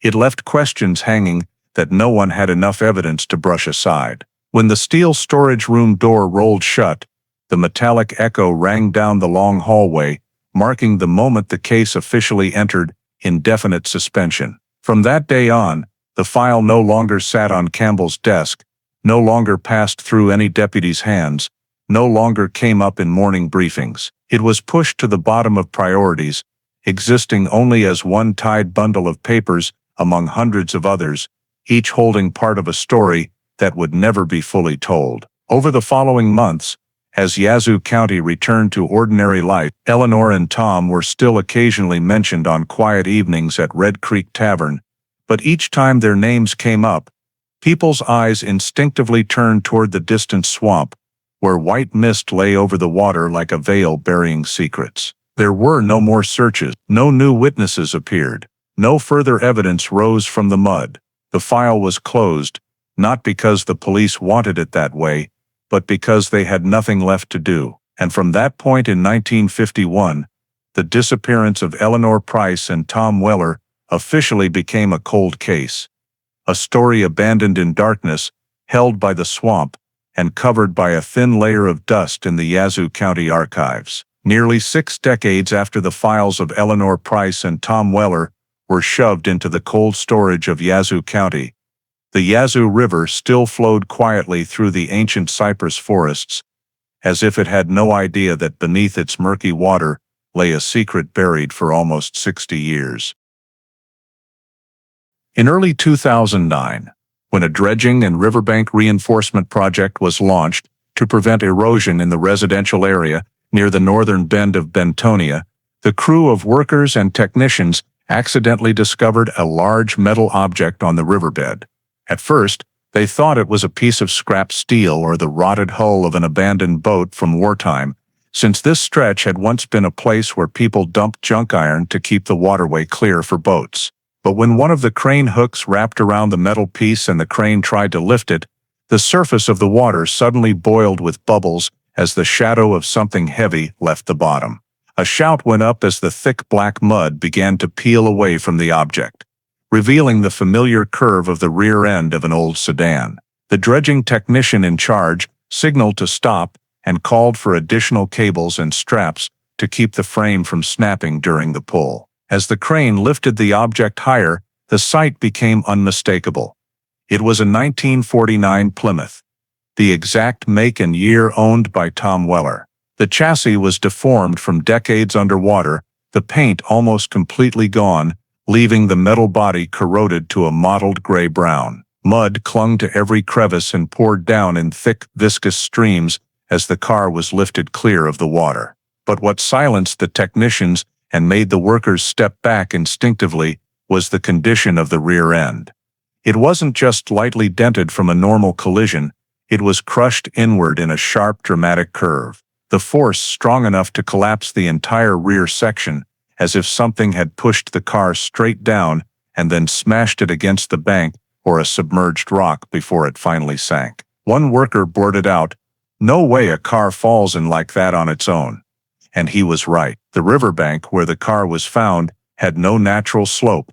For a Plymouth to roll in and sink vertically like that, the force had to come from outside or from another vehicle. The dredging team immediately called the police. Yazoo County had gone through many sheriffs since Campbell's day, but when the report of 1949 Plymouth discovered in the river reached the office of Sheriff Raymond Pierce, he stopped everything he was doing. Pierce had reviewed the county's cold case archives early in his tenure, and he had never forgotten the name Tom Weller. When he arrived at the riverbank, the Plymouth had already been lifted onto high ground nearby. Water was still dripping from the doors, mixing with mud into black streaks on the dirt.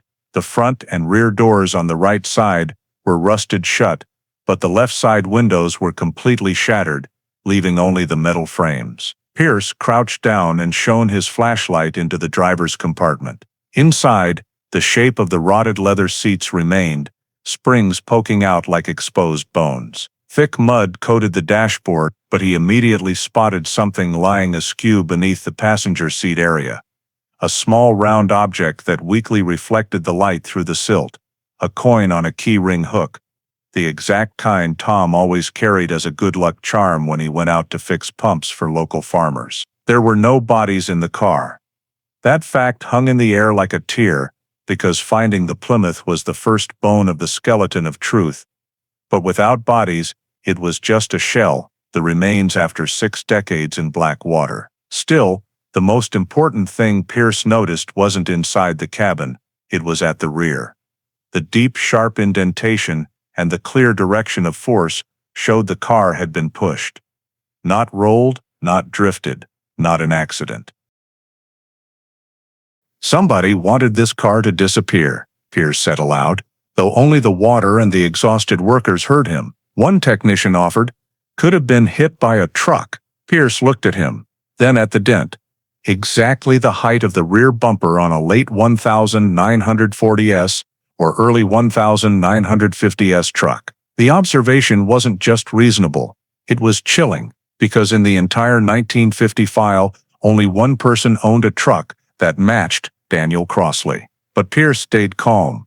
He couldn't let the past rush him all at once. He ordered the area sealed, the car moved to a secure garage for analysis. Before leaving the riverbank, he stood watching the puddle of water slowly drying on the ground, as if the car had just emerged from another world, a world where the truth had been soaking in mud for 60 years. No one said anything more, but everyone understood. With Tom's Plymouth rising from the Yazoo River, the 1950 missing persons case was no longer resting quietly in storage. A door had cracked open, just enough for light to reach what the water had swallowed for decades. The temporary evidence garage of the Yazoo County Sheriff's Department, a silver metal building behind the newly constructed administration complex, had never received an item carrying 6 decades of mystery like the 1949 Plymouth just pulled from the Yazoo River. When the car was placed on the lift, water continued to drip in heavy mud-scented drops, forming long black streaks under the pale neon lights. The Mississippi State Forensic Support Team had arrived an hour earlier to prepare, because everyone knew a vehicle submerged at long usually yielded little. But they also knew that in the 2009 era of forensics, even a fleck of skin or a worn fingerprint could become the key that unlocked an entire case. Sheriff Raymond Pierce stood outside the examination zone, watching every move without interrupting. He understood this was no longer just a cold case. It now had the pulse of a fresh investigation, the first in nearly 60 years. The technicians started at the driver's door, where the steel was most corroded. They removed mud with soft brushes, vacuumed wet clumps with specialized tools, then swabbed the handle, hinges and door edges with cotton tips. A young technician named Merritt leaned in close. "No matter how long it's been underwater, trace DNA can still cling to sheltered spots, especially the interior handle." She shone a blue light, and as it passed over the metal, a faint reflective film appeared, evidence of remaining epithelial cells. Pierce frowned and leaned in closer. No one said it out loud, but everyone in the room knew this was highly unusual. A car submerged for decades still preserving biological traces meant someone had opened or closed the door immediately before it went under. In 1950, no one thought to preserve biological evidence, but the mineral-rich, low-flow Yazoo swamp had accidentally created a sealed environment that preserved some cellular material. The technicians collected every trace from the handles, the inner door surfaces, even the rust along the mirror edge. When they reached the seat frames, they carefully pried loose a fabric fiber stuck to a spring, rotted but still structurally intact. "Could be from clothing," Merritt said. "We don't know whose yet, but we'll test it." While the forensic team worked on the body, another group examined the crushed rear section. They measured the indentation horizontally and vertically, recorded depth and angle, and compared it to the bumper height of 1940, 1950 trucks. Within minutes, the lead technician, Harris, said quietly, "This wasn't self-inflicted damage. It matches the push from a medium-duty truck. The impact angle shows the car was stationary or nearly stationary when hit." Pierce said nothing, but the word truck instantly brought Daniel Crossley to mind, the man who owned a 1948 Chevrolet truck with exactly the right bumper height, style, and timing. Merritt moved to the windows. The left side glass was completely gone, but the remaining shards around the frame showed radial cracks that did not spread, meaning the glass hadn't shattered from internal water pressure as the car sank. It had been smashed or struck hard before the car went in. This further supported the criminal hypothesis, external force before submersion. Another technician used an LED light on the steering wheel and dash. Mud was so thick the original color was invisible, yet beside the gear shift, under the silt, they found a single fine light brown hair caught in a metal groove. Merritt carefully removed it with tweezers and placed it in a small plastic vial.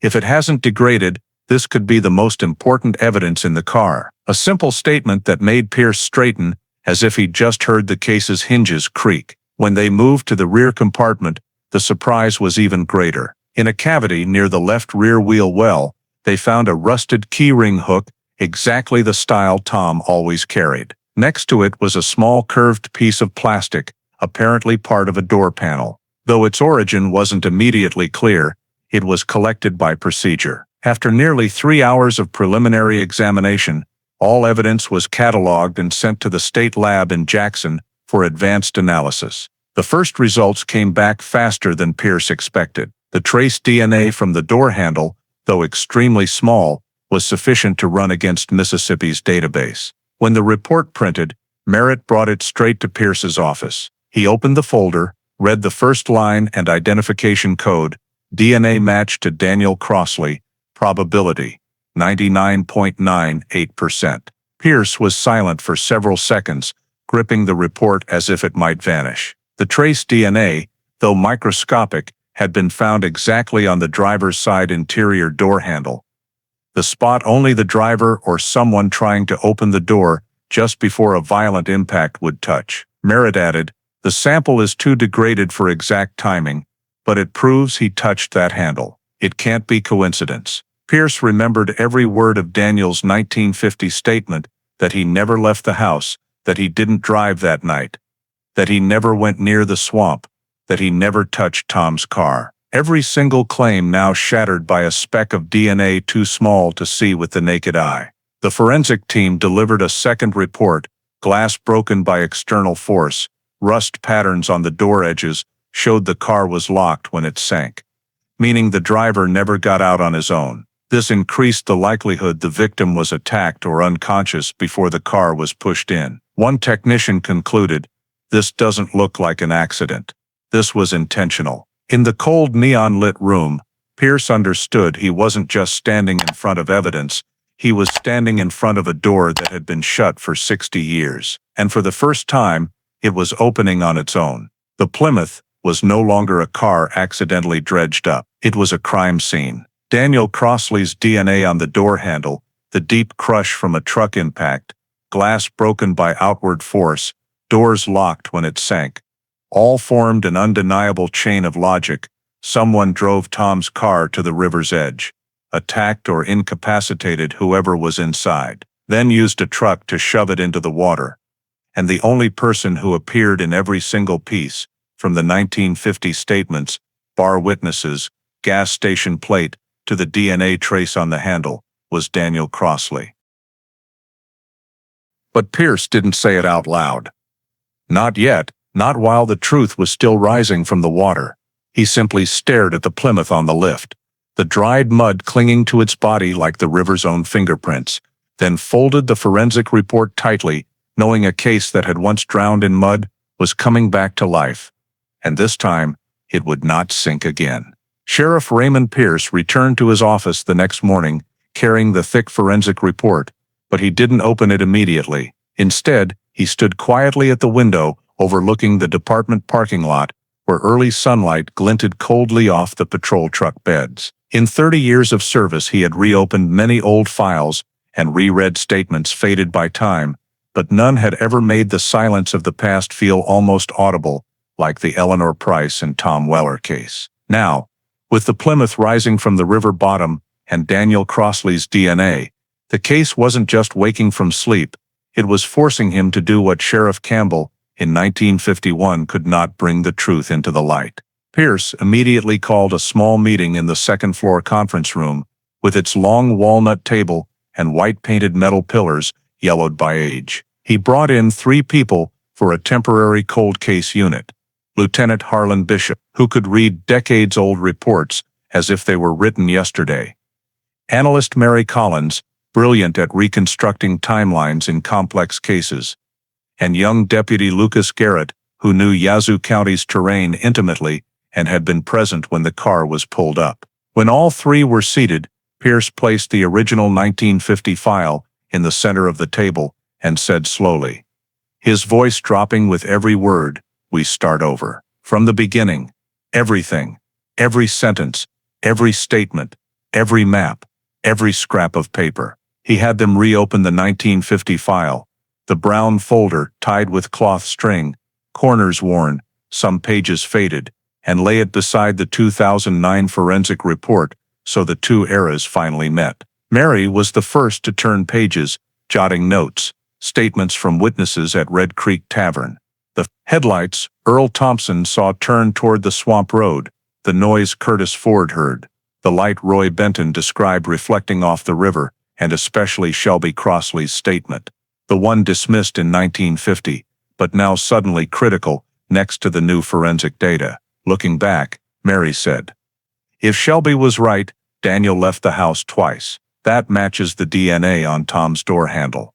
We can't call this coincidence." But Bishop was more cautious, pointing to a line Sheriff Campbell had written, "No bodies, no crime scene, no case." Bishop reminded Pierce to be absolutely careful. Modern forensics was a huge leap, but emotion must not guide the review. "We have to prove Daniel touched the car immediately before it went in, not just at any random time," Bishop said. Pierce nodded, then asked Lucas to pull up the old handwritten search map, the 1950 pencil sketch by 2 deputies, with crude dots and double lines. Lucas studied the faded arrows and simple notations like questionable tire wipe, slightly disturbed mud, no further tracks, then said, "The way they marked things back then. Miss one detail, and the whole search goes the wrong direction." Pierce told Lucas to enlarge the map on modern software and overlay the suspect points onto the 2009 topographic map to see which routes could get a vehicle from the dirt road to the river. When the layers were superimposed, one thing jumped out immediately: the exact location where the Plymouth was found lay on the intersecting trajectory of 2 1950 witness statements, Earl's headlight direction and the area of light Roy saw reflecting onto the river. Those 2 statements were almost a mile apart, but on the new map they connect into a single route, Lucas observed. Mary glanced at Bishop, then wrote in bold letters, "Plausible route, Red Creek Tavern, Old Bee Lake Road, Yazoo Riverbank." Pierce nodded slowly. This was something 1950 investigators could never do, They had no detailed topographic maps, no digitized coordinates, no way to overlay data. His next order: reevaluate every statement and rank each witness's importance against the new forensics. Mary opened Daniel's 1950 statement and read, "That night, I never left the house." Then she placed it next to the DNA from the door handle. "Lie," she concluded. Bishop checked the gas station log entry, YZ 427, against the county's surviving 1948-1952 plate records. His eyebrows rose. That plate was Daniel Crossley's. No question. Lucas turned to the notes about washing the truck and laundering clothes. He said the clothes were just dirty. But the mud analysis from under Tom's car matches Yazoo swamp mud. Under modern protocol, abnormally thorough vehicle washing the morning after a disappearance is a high-level red flag. Bishop looked at Pierce. Washed the truck at dawn. Did laundry at night. Left the house twice. Plate match. DNA on the handle. Truck impact dent. Headlights shining toward the river. Car locked when it sank. Mary added, "No one else in the file has a movement pattern that matches. Every road leads back to one person." Pierce kept his voice calm, but everyone in the room saw the shift in his eyes. For the first time in 6 decades, the case was no longer scattered pieces. It had structure, and that structure revolved around Daniel Crossley. The man who once said, "I just went for a drive to clear my head."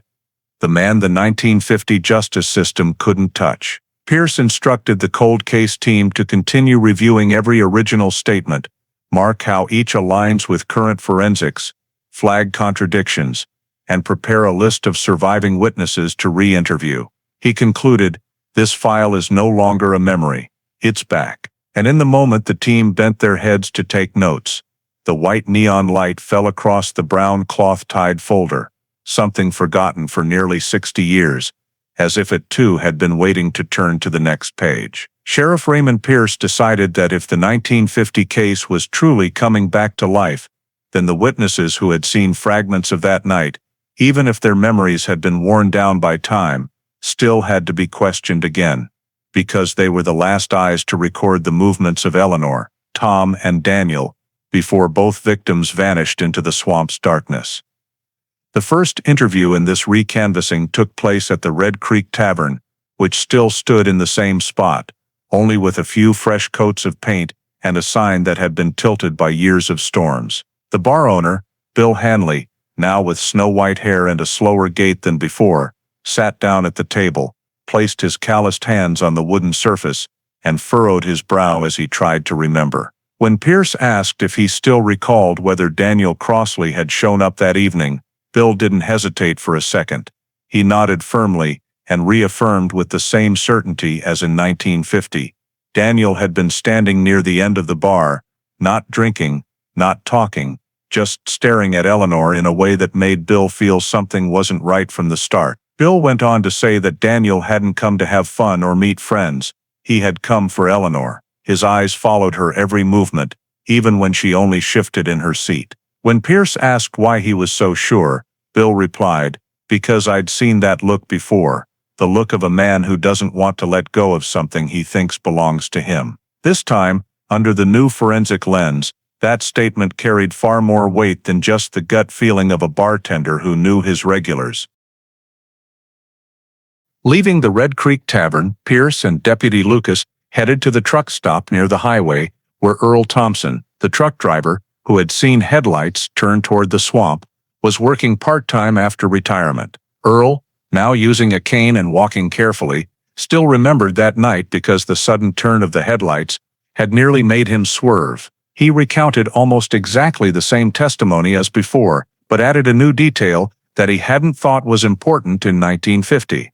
The car didn't just turn, it turned sharply enough that the headlights swept across the road in an arc before disappearing onto the dirt path, not like someone familiar with the route, but like someone trying to keep up with another vehicle or avoid being seen. When Pierce asked if he remembered the time or the color of the car, Earl admitted he didn't, but he remembered the direction was the only one that led to the area where Tom's Plymouth was later pulled up. "I still remember how bright and quick those headlights flashed, like the driver was in a hurry. Earl said, then looked down at his slightly trembling elderly hands. What he described, when placed alongside the 2009 forensics, was no longer just a vague piece of the puzzle. It described haste, abnormality, possibly even pursuit. From the highway, Pierce continued to the banks of the Yazoo River, where Roy Benton, the fisherman who had seen light shining down onto the water, still lived in his old shack, though age had long since stopped him from paddling out every night. Roy took longer to remember, but he hadn't forgotten the strange light on the water. When Pierce asked, he squinted out at the river, as if that light from years ago was still reflected there. Car headlights, he said. No mistaking it. He explained that the light he saw was sharper than a boat's, coming from a higher angle, and most importantly, it suddenly went out after just a few seconds, as if the driver didn't want to be noticed. He also remembered something he had thought was unimportant at the time: the silence. The light appeared and vanished without any engine noise, which was strange because every car from the 1940s and 1950s made a loud racket in the quiet of the Yazoo riverbank. Like someone killed the engine before the car reached the edge, Roy said, making Pierce pause his pen for a beat. Combined with the 2009 forensics, Tom's car window broken from the outside, the car locked when it sank, the dent in the rear from the impact of a truck, that light Roy saw was most likely the final moment Tom's Plymouth was still on dry land, right before it was pushed in. As Pierce finished the interview, Roy placed a hand on the doorframe and added, "I didn't know what I was looking at back then, but now that you tell me that car was underwater for 60 years, I'm sure what I saw wasn't my imagination." Back in the patrol car, Pierce opened his notebook and looked at the 3 columns of information now linked together: Daniel stalking Eleanor, headlights turning sharply into the swamp, car lights shining down onto the river. 3 statements from 3 strangers, in 3 different places, taken at 3 different times, yet each one served a single narrative. In 1950, these statements had been scattered echoes with no space to connect. But in 2009, with Tom's Plymouth rising from the river bottom, they suddenly formed a system, and as Pierce closed the notebook, he knew one thing for certain: the past was no longer still. It was moving, and every old statement was weaving itself back into the path of a night of crime that no one back then had the tools to see in full. The surface of the Yazoo River in the early morning is always flat and calm like a cloudy mirror. But on the day the sonar survey team was deployed, that calm seemed to carry a rare tension. Ever since Tom Weller's Plymouth had been pulled from the northern stretch of the river, Sheriff Raymond Pierce knew that if there was anything else connected to the case, evidence, traces, or even a body, it probably wasn't far from where the car had been. However, Yazoo mud is notorious for being thick and capable of swallowing everything within months, let alone 6 decades. That was why sonar became the only tool that could penetrate the sediment without having to dredge the entire riverbed, an almost impossible task. The technical team from Jackson brought a low-frequency sonar unit designed for river sediment surveys, along with cables, depth gauges, and a large display screen set up on a long wooden boat. The water was so still that every movement of the boat seemed to make the whole river tremble slightly. The sonar operator, a technician named Reynolds, knelt at the edge of the boat, lowered the transducer into the water, and signaled the captain to move slowly along the bend where the Plymouth had been found. Sheriff Pierce stood behind him, arms folded across his chest, eyes fixed on the black and gray screen recording slice after slice of the riverbed. In shallow scan mode, the sonar showed alternating bright and dark patches representing current, soft mud, and submerged roots. But when switched to sediment-penetrating mode, the gray haze of mud began to reveal unusual structures, denser bands of material, strong return points, areas of disturbed sediment in unnatural shapes. Reynolds pointed to a long dark patch near the bottom. "This is a slide mark." Then he pointed to a brighter area beside it. "And this is slow-fill mud," Pierce asked. "Could the car have caused it?" Reynolds shook his head. "No. A car leaves a sloping depression. This is mushroom-shaped fill, meaning an object sat here and mud built up around it over time." The boat moved another 20 yards or so when the sonar tone suddenly changed. A strong return, sharp, ringing like metal dipped in soil, appeared on the screen. Reynolds adjusted the sensitivity, and the object's shape began to emerge. It wasn't a root or a rock. The edges were too clean, the return too clear. "There's something down there," Reynolds said. "Something big." Pierce leaned in closer, eyes glued to the screen. The object wasn't fully visible, but the top had a curved shape, like a lid or a flat surface covered in mud. The area below showed scattering signals, as if mud had been dug and piled around it. The typical shape of something buried or deliberately covered. Reynolds kept adjusting the frequency to take cross-sectional slices. The images appeared slowly, like ghosts under water, curved metal, long edges coated in sediment, and one corner jutting up like a door, ledge, or box frame. "It's about 80 centimeters below the mud surface," Reynolds said. "And deeper still is the object itself." One of the techs asked, "Could it be a barrel?" Reynolds shook his head. "Barrels give a different return, perfectly round edges, not beveled like this. This one is flat on top and long on one side, like something with a broad flat surface." Pierce looked closer and asked, "Construction debris?" Reynolds answered immediately. "No, this didn't settle naturally.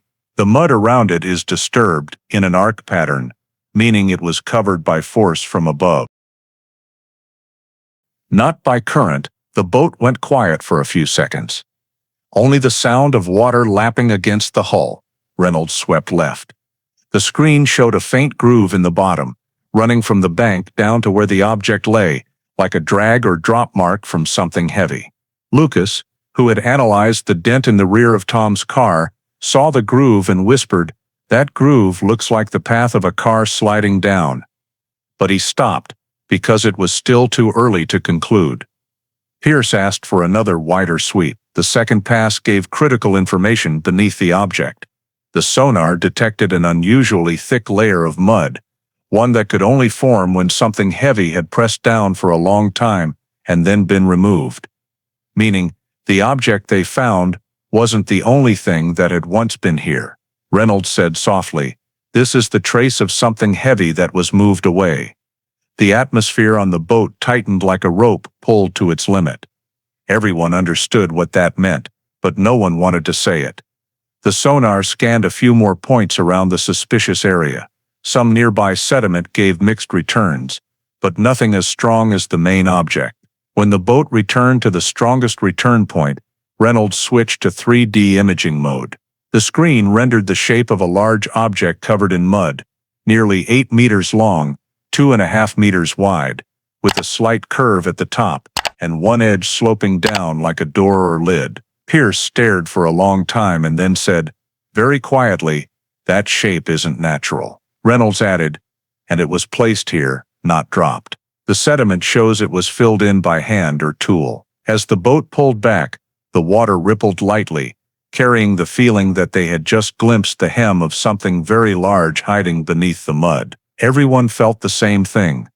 This place hadn't just hidden Tom's Plymouth, it had hidden something else. Not rock, not roots, but a large metal object that had lain here for more than 60 years. Pierce looked up at the Yazoo River, its surface heavy and dark, as if concealing what the sonar had just exposed. He didn't say it aloud, but the realization was clear in his eyes, and the whole team understood that abnormal sediment wasn't just a patch of disturbed mud. It could be the burial place of evidence heavier than the car, evidence the swamp itself had kept for decades, waiting for the exact moment to reveal it. Yazoo mud never lets go of anything it has taken unless people arrive at the right time, the right place, and the right way to force it to give it back. When the sonar pinpointed the abnormal sediment zone, where a large object had once lain, with mud disturbed in a dome shape and a long drag mark from the bank down, Sheriff Raymond Pierce understood that excavation was no longer just a supplementary step.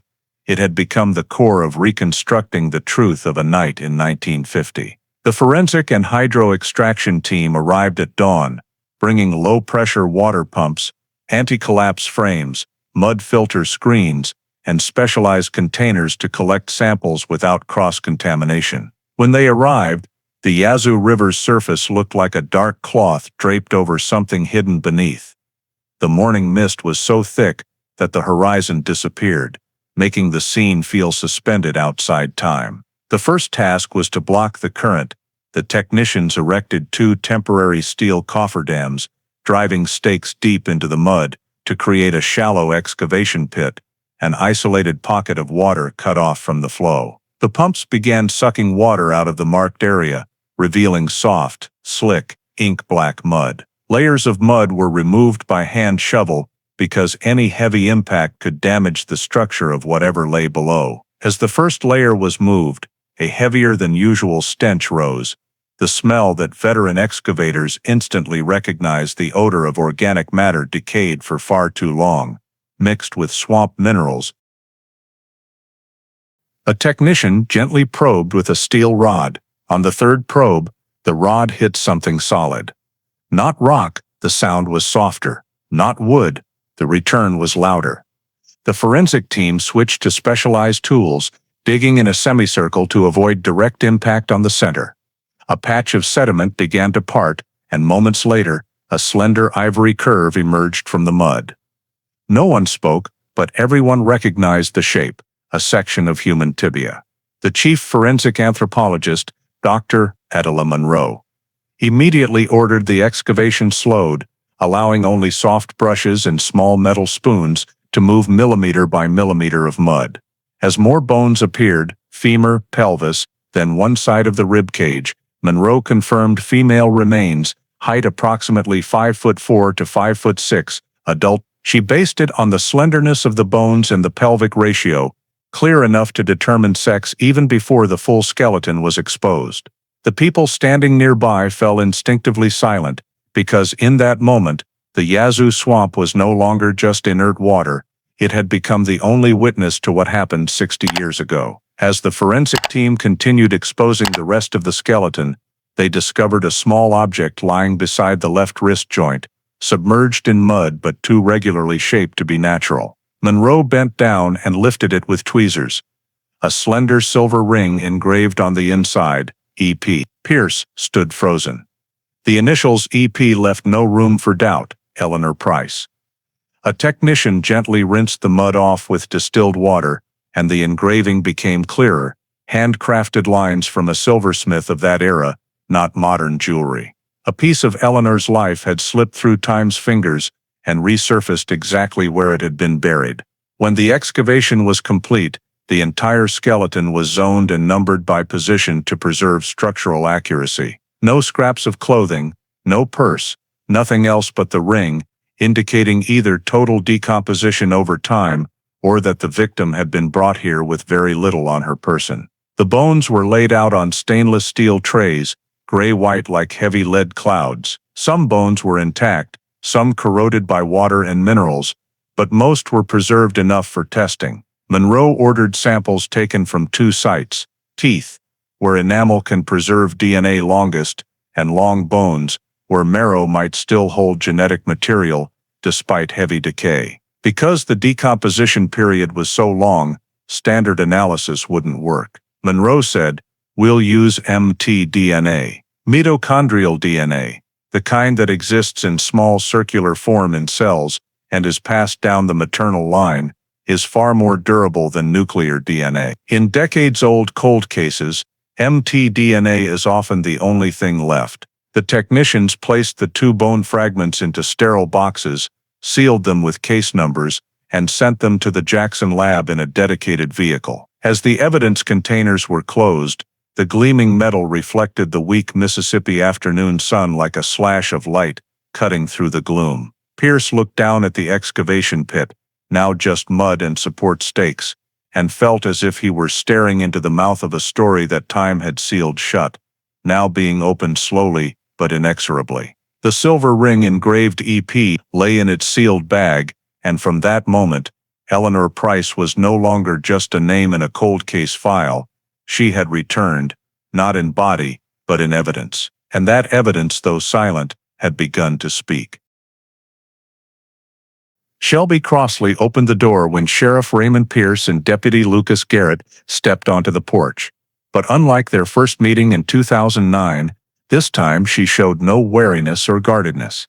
Her eyes held something that had been locked away for years, a mixture of exhaustion and regret, and when Pierce explained the reason for the visit, telling her they had just excavated remains wearing a ring-engraved EP, Shelby froze, as if the air had been sucked out of the room. She invited them in, sat down in the wooden chair by the window, her hands clenched so tightly the knuckles went white. At first, she tried to stay composed, but Pierce's first questions, this time carrying the weight of forensics, no longer speculation, made her gradually drop the defenses she had believed for years were the right way to protect her family. "I'm not sure I told everything," she said, staring down at her knees, as if the words had been sitting inside her for decades, but had never been spoken. Pierce didn't push. He only nodded slightly, letting the silence open a path for Shelby to walk into her own story. What came next burst out like a sob that had been held back too long. "My father," threatened Eleanor. When the two officers stayed silent, Shelby drew a deep breath as if gathering strength to continue. "Not just once, many times," he said. If she left, he would make her listen. "I was little. I didn't fully understand, but now I know he really meant it." Lucas asked gently. "When did you hear that?" "Right before they broke up," Shelby answered. "My father lost control. He always thought Eleanor owed him something, and when she met someone else, he couldn't take it." Pierce let her pause before moving to what he really needed to confirm, the details Shelby had given in 1950. About the night her father left the house, details that had been dismissed at the time, but now, with the forensics matching, had become a critical link. "Shelby, can you tell me about that night one more time?" She nodded, but this time, her voice was different, clear, precise, as if the years of keeping the secret had only sharpened the memory. "My father left twice. The first time was almost dark. I heard the door, the car starting. He was gone longer than usual. When he came back, he went straight to the bathroom. I heard water running hard, like he was trying to wash something off himself." Pierce wrote down every word. Shelby continued. "When he came out, his shirt was soaked. He took it out back and washed it by hand. My father never did that. Never." That image, a man washing his shirt in the dark, had once been dismissed as the emotional detail of a teenage girl. But now, it stood beside the new truths. Dirty transfer under Tom's car, Yazoo mud, stuck to fabric inside the car. Daniel's trace DNA on the door handle. Everything lined up. Shelby swallowed and went on. "After that he poured himself water, paced the house, but never sat down, like he was agitated. I asked if something was wrong. He told me don't ask." His voice, it was strange. Lucas asked, "Strange how?" Like someone who had just seen something terrible, or done something terrible. Shelby said, her voice breaking at the end. Then he left again. The second time was quicker. I remember the sound of his shoes hitting the floor, different from usual. She looked up at the two officers, her eyes holding something indescribable. That was the first time I was afraid of my father. Pierce flipped open the digitized 1950 statement and quickly compared it to what Shelby was saying now. Every detail she had given back then was still there. Only now she was adding things she hadn't dared say before. When he came back the second time, Shelby continued. He stood outside the door for a long time. I was on the stairs, looking through the railing. He bent down to look at his shoes, wiped them with a cloth. The soles were covered in black mud. Not the mud from our yard. It was thicker and stickier, like mud from near the river. That sentence made Lucas and Pierce exchange a wordless glance. Black, sticky, thick mud. The exact type of mud forensics found in Tom's car. The exact type at Eleanor's recovery site. The next morning, Shelby said, when I woke up, Dad had already washed the truck. Every wheel, every crevice. Like he wanted to erase every trace. It all matched perfectly. Not a single detail off. With the 2009 forensics. Yazoo mud on the undercarriage of Tom's car, pressed in from behind, the dent from a straight-on hit by a 1940s, 50s truck, Daniel's DNA on the door handle. Pierce asked further, "Shelby, you said your father threatened Eleanor. Do you remember any exact words?" She bit her lip, then said almost in a whisper, "He said, if I can't have her, I'll decide the rest." Silence blanketed the small living room. The air grew so thick that Pierce felt every scratch of his pen on paper sounded like fate knocking. Shelby continued, her voice now trembling, "I was just a kid that year. I was afraid of my father. I thought if I told the police everything, he would be angry. I didn't understand. I didn't know Eleanor was gone forever. I didn't know what Dad did that night could be connected." She covered her face with her hands, but kept speaking through her fingers.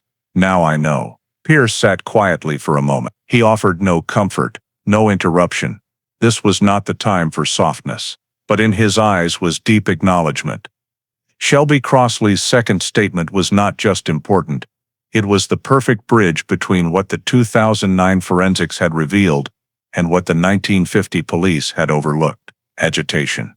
Washing a shirt in the dark. Cleaning the truck at dawn. Black sticky mud. 2 departures from the house. Threats against Eleanor. And now, the clear confirmation she hadn't dared give 60 years ago. Daniel Crossley had motive, opportunity, attempts to conceal evidence, and presence at the place Eleanor disappeared. But the most important thing wasn't in the individual sentences Shelby spoke. It was in their perfect alignment with the forensics, something that couldn't be easily fabricated or imagined. Shelby looked up, eyes red. "Sheriff Pierce, if I had told everything back in 1950, would it have changed anything?" Pierce didn't answer. He couldn't. No one could answer that question. The only thing he knew was that this statement, the truth Shelby had carried her whole life, had just become the key that opened another door in the case. And that door no longer led to the ambiguity of the early investigation. It led to something far clearer, the portrait of a suspect that forensics, witnesses, and time, after 60 years, were all pointing to together. Outside the old farm of Daniel Crossley, the wind from the cotton fields blew through the rotten planks, creaking in long, low moans like the sighs of time itself, carrying the smell of damp earth and the dust of forgotten years. As Sheriff Raymond Pierce and the forensics team moved into the barn, once used as Daniel's auto repair shed, no one spoke the words aloud, but everyone felt what Shelby had just revealed, had turned this abandoned property into an urgent crime scene. The barn door, already hanging by one hinge, was pulled aside, revealing the pitch-black space inside. Flashlight beams swept across old metal drums, rusted car parts, and oil stains bleeding into the dirt floor, remains of the repair work the whole town once knew Daniel for. But what drew the forensics team's attention wasn't the leftover junk. It was the patch of ground at the far corner, darker soil, harder packed, more cohesive than the surrounding areas. Like dirt that had been dug up, tamped down, and filled back in. A sediment pattern technician Monroe had seen too many times in rural evidence burials. Pierce signaled to mark the area. 2 techs began probing with ground rods. And on the second probe they hit something softer than soil, but not tree roots. They cleared the top layer and started digging slowly. With every inch, the difference grew clearer. Darker earth, stickier, with a familiar sour, organic smell. Monroe crouched, rubbed a gloved finger through it, and said, "Swamp mud." But not from here. The words stopped the whole team for a beat. Yazoo swamp mud had a distinctive mineral profile. Pliable clay, charcoal black color, strong organic odor, completely unlike the red sandy loam of the Crossley farm. Somebody brought mud in from outside, Monroe concluded. And there are only 2 places around here with this exact mud.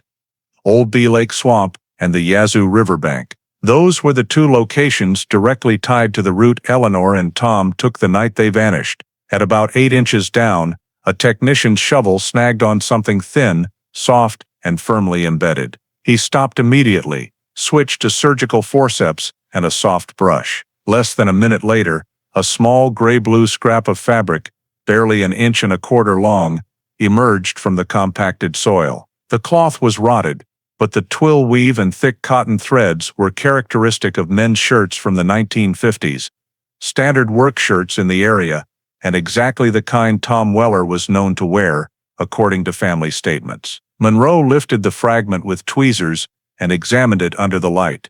Cuff area could be torn or stretched. The fabric was so fragile a harder touch would turn it to dust, but the remaining edge still showed double stitching, an extraordinarily lucky preservation after 6 decades. Another tech took a mud sample, clinging to the fibers for comparison.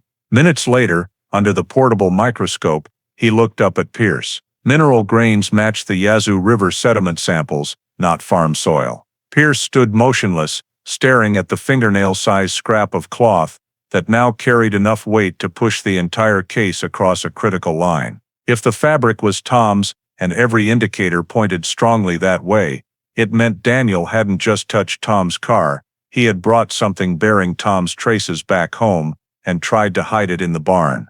But why river mud in the barn? Why a torn scrap? And why dig up the floor to bury something so small? Monroe answered before Pierce could ask, "This is quick evidence disposal after a confrontation. Someone carried clothing with swamp mud on it, or a torn piece from the victim, and buried it to keep the 1950 police from finding it." They widened the excavation on both sides, and the deeper they went, the more river mud appeared, small patches, but unmistakable. A soil sample was bagged for the lab's mineral comparison. As the tech labeled the sealed evidence bag, Monroe muttered, "All we need is a match between this mud and the car recovery site to prove Daniel brought material from the river here." A simple statement, but everyone understood its enormous implications. While the team collected every grain, Monroe placed the fabric scrap in a small sterile box and wrote, "Suspected victim shirt fragment, fiber sampling, textile analysis,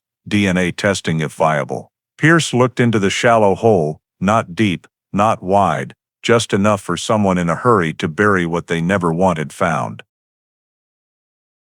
A small act, but in modern forensics, it was a silent confession.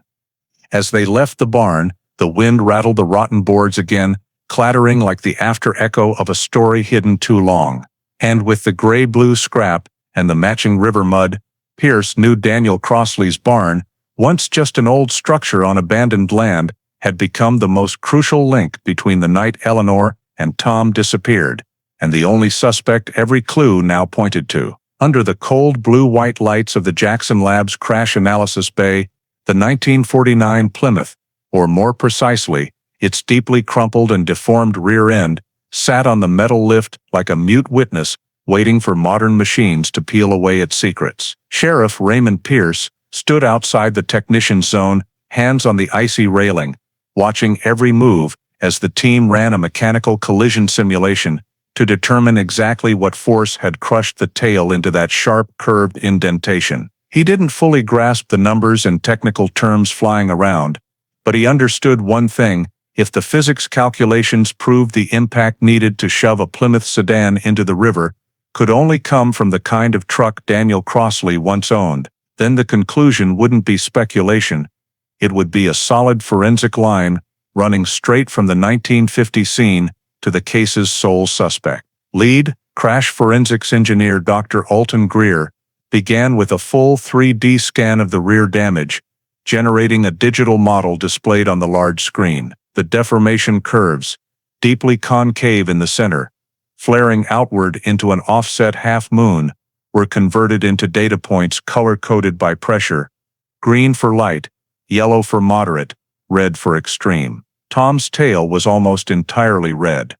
Pierce swallowed hard. Greer explained, "This deformation wasn't caused by free fall, a slope rollover, or water force. This was direct rear impact with rapidly accelerating velocity in a very short time frame. In other words, something bigger, heavier, and taller had rammed the Plymouth from behind." Greer entered the Plymouth specs, roughly 3,230 pounds, soft steel body, low chassis.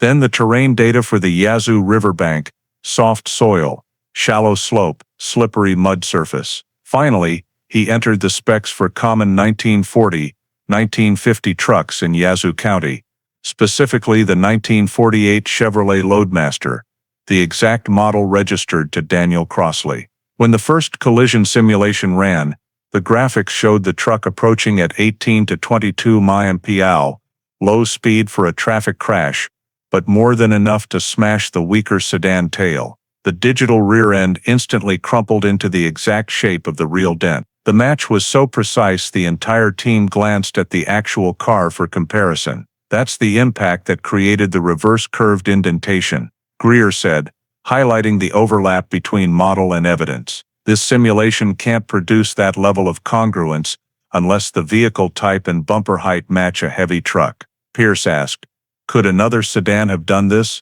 Greer shook his head at once. "No, sedans are lower and lighter. Sedan-on-sedan impact spreads force horizontally. This deformation shows force delivered straight into the center line, top down, exactly at Loadmaster rear bumper height."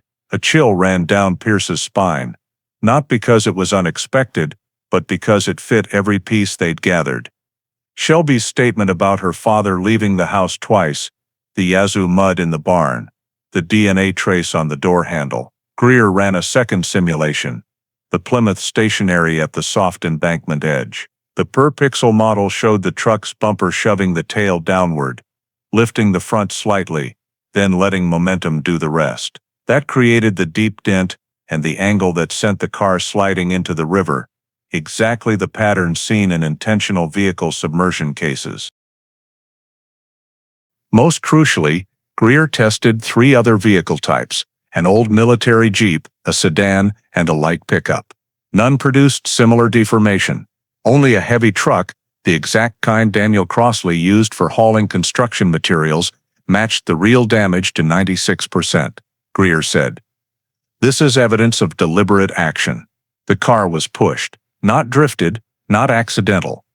He pointed to 2 especially dark red spots on the model, one dead center, one at the lower edge.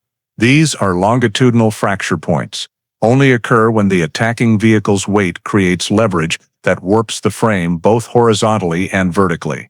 No sedan can do that.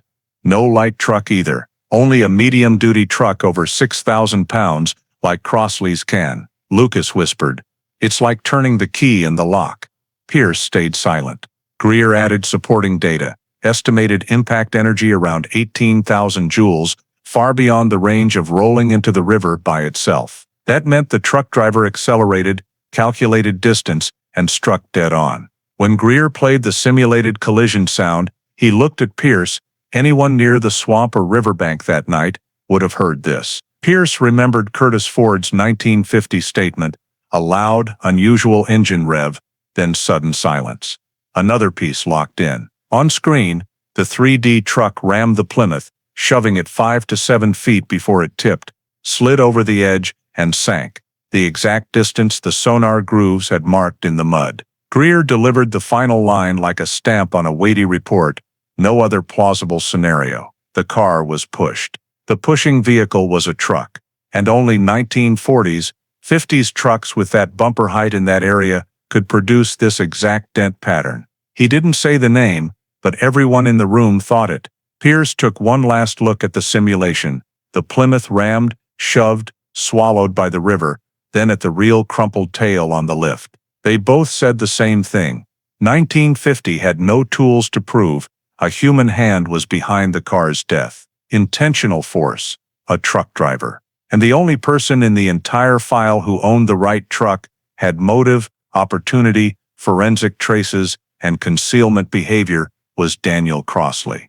But Pierce stayed quiet. Science had spoken, clearer than ever. Now it was only a matter of what the man would say. In the pale yellow light of the newly renovated interview room, cold, gray walls, a wide metal table barely big enough for 2 thick case files, Daniel Crossley was brought in, hands trembling slightly, despite his attempt at the familiar calm. Sheriff Raymond Pierce had seen plenty of people try to look composed in front of the truth, but he knew, in reopened old cases, the shaking wasn't from the cold, it was memories they thought were buried forever, rising slowly to the surface, dragging up things they never wanted to face. Daniel sat, sighed, and forced a half-smile as if he were still in control. "I've told you already.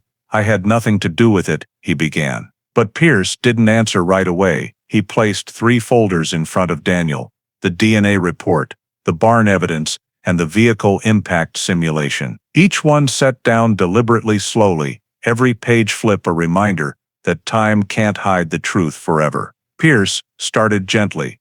"Do you remember what you said in 1950? Daniel nodded. "I was home. I only went out once. I never went near the swamp.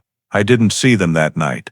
Pierce showed no reaction, just opened the first folder, the 2009 DNA report, and turned it so Daniel could read. In the middle of the page, bold print hit like a slap: "DNA recovered from Tom Weller's car door handle matches sample from Daniel Crossley." Daniel blinked. 1 second, 2 seconds, and Pierce saw what he'd been waiting for. The glance down and left, classic early deception cue according to FBI behavioral reports. "Explain," Pierce said. Voice low and terrifyingly calm. Daniel swallowed. "I sat in Tom's car once. He asked me to look at the transmission. Must have left DNA then." Pierce didn't pounce. That was change statement number 1. He moved to the second folder, barn evidence. He placed the sealed bag containing the gray-blue fabric scrap, Tom's shirt cuff, and the Yazoo mud sample in front of Daniel. "Know what this is?" Daniel stared at the bag, lips tightening. "I don't know," he answered, voice uncertain. "Pierce, this is mud from the Yazoo riverbank, exactly where Tom's car was pushed in, and it was under your barn floor. What do you say about that?" Daniel bit his lip, eyes shifting right. Classic constructing a lie indicator, per FBI standards. Maybe somebody else left it. "I didn't bring river mud home." Pierce didn't give him a breath. He opened the third folder and projected the impact dynamic simulation on the mini projector. The Plymouth rammed from behind by a heavy truck, the exact kind Daniel once owned. When the animation froze on the frame, crushing Tom's tail into its curved dent, Pierce spoke slowly. "Only a heavy 1940, 1950 truck could produce this force. You were the only person in the entire area that year with a matching truck." Daniel went silent. In those 4 seconds of silence, he looked down, hands clenching, textbook guilty withdrawal, posture per FBI descriptions, when suspects face irrefutable evidence. Pierce leaned forward. "Daniel, do you want to revise your statement?" Daniel drew a deep breath. He was preparing changed statement number 2. All right, he said, voice lower. "I did go out that night, but not to follow them. I just drove around. I needed air." Pierce didn't respond. He knew this was only half-truth number 2, buying time. He didn't want Daniel circling anymore. Pierce laid Shelby's latest statement in front of him, key lines underlined. "Dad washed clothes in the middle of the night. Dad washed the truck the next morning. Dad's boot soles had black riverbank mud. Dad left the house twice that night. Dad once threatened Eleanor." When Daniel read the last line, he shrank almost imperceptibly, a micro-reaction trained observers catch instantly. "Shelby said that?" Daniel asked, voice hoarse. "She got it wrong." Pierce played the recording of Shelby describing that night, not angry, not accusing, just telling the truth. When the voice of the little girl from back then, now a grown woman, said, "He told her if he couldn't have her, he'd make sure no one else would." Daniel dropped his head to the table, shoulders twitching slightly. Classic stress collapse when a liar realizes they're cornered. "Pierce, still want to say you never went near the swamp that night?" Daniel stayed quiet for a very long time. The silence stretched until the room seemed to shrink, only the clock's ticks remaining. Finally, Daniel looked up, but not into Pierce's eyes. His gaze flicked left, fake memory searching. Then he let out a long sigh that sounded like surrender. "Okay," he said. "I did go to the swamp area." Changed statement number 3. But Pierce didn't interrupt. He let Daniel tie himself up with his own words. Daniel continued, "I followed them. I wanted to talk to Eleanor. I just wanted to explain. But I didn't push the car. I didn't hurt anyone. I just went there, that's all." Pierce looked at him with ice-cold eyes. You followed them to the swamp. You touched Tom's car. You brought river mud home. You washed clothes, washed the truck, and dug up the barn floor to hide evidence. Tom's car was rammed from behind by a heavy truck, and you're the only one who had that truck. Each sentence, a cut. Each piece of evidence, a knife. Daniel started breathing fast. Sweat beaded at his temples. He scanned the room as if an exit might appear in the concrete walls. Clear panic escape scanning behavior. Pierce went on. Want to adjust your statement one more time before I close this interview? Daniel's hands shook, fingers laced under the table, nails digging into skin.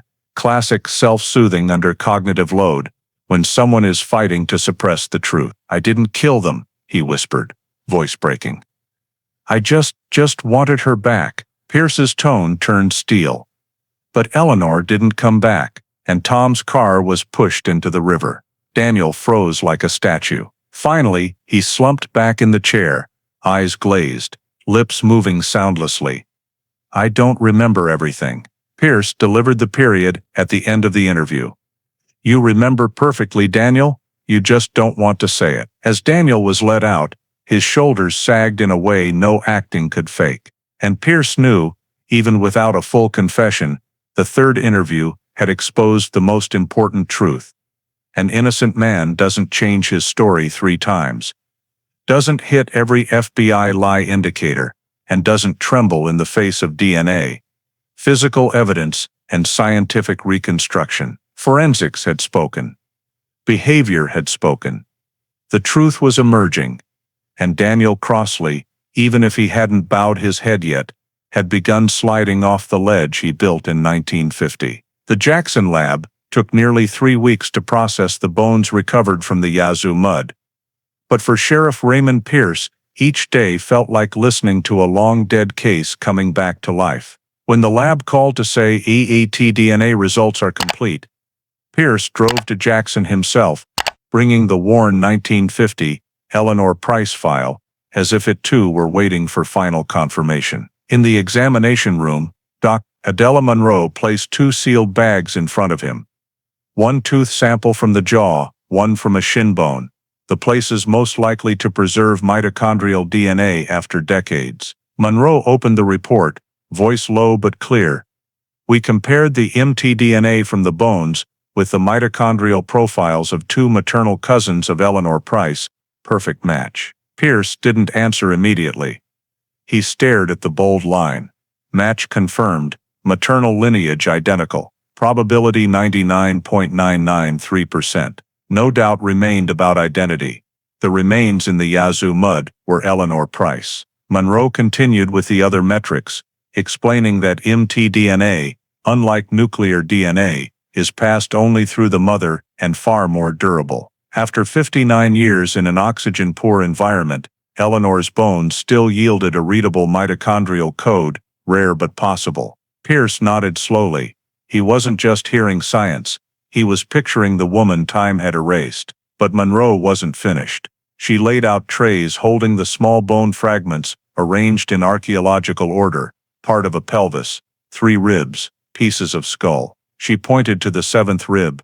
No cuts, no sharp fractures, no metal weapon marks. However, she moved to the pelvis, an old crack pre-decomposition, possibly from heavy impact or external force. Heavy impact, Pierce knew that could fit many scenarios, but nothing definitive. Monroe stressed, no bullet wounds, no stabs, no clear blunt force fractures. That doesn't rule out homicide. She turned to the final page of the autopsy report, and the conclusion, cause of death, undetermined. Manner of death, homicide suspected. When a body lies deep in mud, lack of oxygen and minerals soften bone structure. Many injuries simply don't survive, Monroe explained. We can't say exactly how she died, but everything around it is consistent with intentional act. Pierce stayed quiet. Homicide suspected wasn't a conviction, but it was the strongest legal finding a cold case could get after nearly 6 decades. Monroe continued. One more result, just as important. She showed the table of minerals found inside the bone microstructure, microscopic particles absorbed during decomposition. We found sediment extremely high in hydrated clay and in organic minerals, matching 90% of the mud samples taken from the exact sonar-marked location where the car was pushed in. Pierce leaned forward.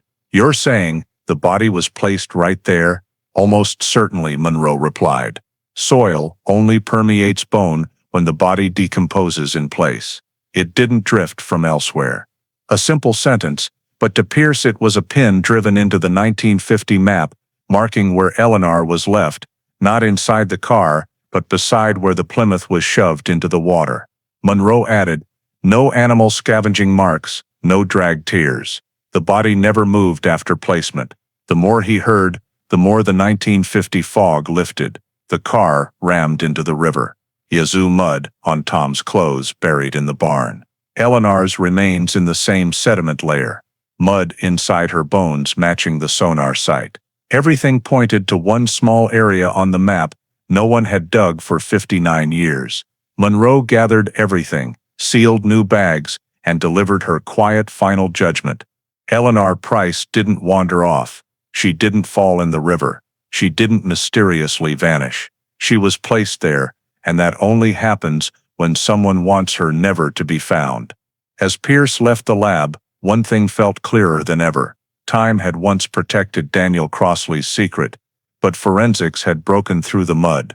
Eleanor Price had been named again by science, by mitochondrial DNA, by the black Yazoo mud that soaked into her bones for half a century. And that truth, though silent, was already pointing in only one direction. The sonar was deployed for the second time that morning, when the Yazoo fog was so thick it swallowed the horizon whole, turning both the river and the swamp into a single, dim white band with no visible boundary. After confirming the first remains belonged to Eleanor Price, Sheriff Raymond Pierce ordered the search expanded around the old sediment area, because in disposals like this, logic dictated that a second body, if it existed, wouldn't be far away. The night Eleanor and Tom vanished, they had been together, left in the same car, disappeared at the same moment. If the killer tried to hide Eleanor in one spot, the odds were high he wouldn't haul Tom much farther. He needed darkness, deep water, and mud thick enough to conceal, but not so far that he risked being seen. That was why Pierce directed the sonar to concentrate on the two water corridors between the depression, where the Plymouth had once sunk, and the dense eastern reed line, where the channel narrowed. The mud was thick, and the reeds grew chest-high on a man. The boat glided slowly across the water in absolute silence. Reynolds, the seasoned sonar technician, lowered the transducer again. The initial returns were the usual blurry spots, roots, sediment, the mud bottom shifting slightly. But when the boat was roughly 120 yards northeast of where Eleanor had been found, the sonar tone abruptly changed to a hard metallic echo, like water squeezing steel. On the screen appeared an unnatural structure, long not as large as the previous object, but far too uniform to be natural. Reynolds narrowed the frequency, and the object gradually resolved into the shadow of a human figure lying on its side. "Got something here," he said. And for the first time in hours, Pierce felt his heart beat faster. The boat was anchored. The dive team set marker buoys, then went in one by one, mud up to their knees, reeds wrapping around their legs like cold arms. The reeds were so thick every step forward felt like pushing through a living wall. When they reached the point the sonar had marked, the ground beneath their feet was unnaturally soft. Monroe knelt, eased her hand into the black mud, and immediately felt a hard surface, not wood, not stone. "Get the digging frame ready," she said. The forensic team set a wooden frame to prevent mud collapse around the suspect area, then began removing layers of mud by hand and with small brushes. When a patch of white bone appeared, grayish-white stained in places by minerals, no one spoke anymore. There was only the wet sucking sound of mud and the reeds creaking in the wind like breaking bones. The skeleton lay on its side, chest facing down, left arm drawn up, as if the man had tried to brace against something in his final seconds. When they uncovered the leg bones and hip joints, Monroe confirmed, "Male remains." roughly an inch and a half taller than Eleanor. That matched Tom Weller perfectly. They continued excavating. No intact clothing remained. Everything had rotted away, leaving only a few thread fragments too degraded to identify. But while clearing mud around the rib cage, Monroe spotted a thin object caught between two lower ribs, a small curved piece of metal with a hole punched in it, like a part broken off a key tag or a repair tool. One of the technicians looked at it and said, "Tom used a key ring like that at work," his family described it. Monroe nodded. Not a coincidence. As the remains were lifted from the mud and each bone placed on a specialized tarp, the forensic team documented everything on site. No cut marks, no bullet damage, but like Eleanor, Tom's ribs showed an asymmetrical fracture caused by blunt force trauma before decomposition. While not enough to determine exact cause of death, the fracture matched Greer's simulation of Tom being slammed against a hard surface when the car was rammed. Violent act cannot be ruled out, Monroe concluded. The remains were transported to Jackson for testing. Pierce stood on the bank watching the boat carrying the bones disappear into the fog. Yazoo mud clinging to the shore like old bloodstains. He knew he was witnessing the final piece of what had been buried for 60 years. In the lab, the mtDNA extraction process was repeated exactly as with Eleanor. This time it went faster. Tom's bones were better preserved because the reed bed wasn't submerged as deeply as Eleanor's location. Just 8 days later, the lab sent the report. On the first page, Monroe wrote, "EMT-DNA from bone sample matches. Maternal cousin of Tom Weller. 99.998% probability." Pierce set the report down and closed his eyes for a few seconds, not from surprise, but from the weight of the truth becoming one layer sharper. There was one detail that chilled him. Mineral analysis of Tom's bones showed the soil that had leached into the marrow matched the reed bed area exactly, and not the mud where the car sank. That meant Tom's body and the Plymouth were never in the same place. And placing the body in the reeds was not accidental. It was deliberate concealment. The killer hadn't just pushed the car into the river. He had dragged or carried Tom to the reed bed, shallower water, taller reeds, better natural cover. Beyond the 120-yard geographic separation, the critical point was this: at the spot where Tom was found, there were no signs of current or drift. Tom had been placed there directly. The perpetrator had to come back a second time, Monroe analyzed. Or he dealt with Tom's body first, then came back to push the car. Pierce understood without her finishing. Eleanor was found near where the car was pushed in. Tom was found a considerable distance away. There was no way both drifted naturally. The current in the Yazoo shallows was blocked by reeds. The arrangement was clear. Two bodies disposed of in two separate steps. The killer had planned it. He thought, chose locations, used the terrain, and acted not in panic but with full awareness. He wasn't afraid to return to the scene that night. He had time. He knew the Yazoo swamp would swallow everything. But 2009 forensics did what no one thought possible, peeled back the mud, named the bones, and traced the killer's path through every layer of sediment. Pierce stood a long time in the lab, staring at the two DNA reports side by side. Eleanor and Tom, finally found after 6 decades. And the 120 yards between where they were recovered was not just a geographic measurement, it was irrefutable proof they had not died at the same moment, had not been dumped in the same place, had not drifted. They had been arranged by the same hand. A hand that forensics and the truth were now closing in on, a single name. On the night of November 28, 1950, the full picture of Eleanor Price and Tom Weller's disappearance, after nearly 60 years buried in Yazoo mud, was finally reconstructed with a clarity the police of that year could never have imagined.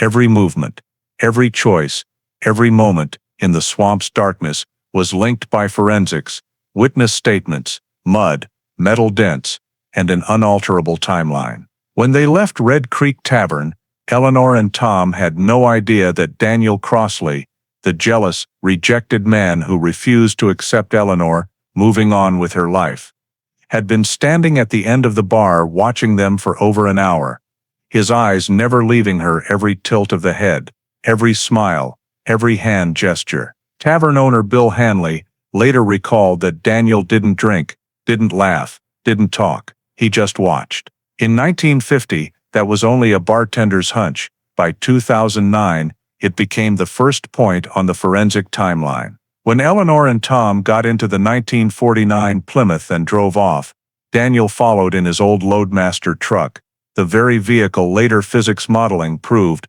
was the only one capable of producing the exact dent pattern on the rear of Tom's car. Along Old Bee Lake Road, the crescent-shaped dirt track that curved into the dark reeds, the headlights Earl Thompson saw turn sharply were not random.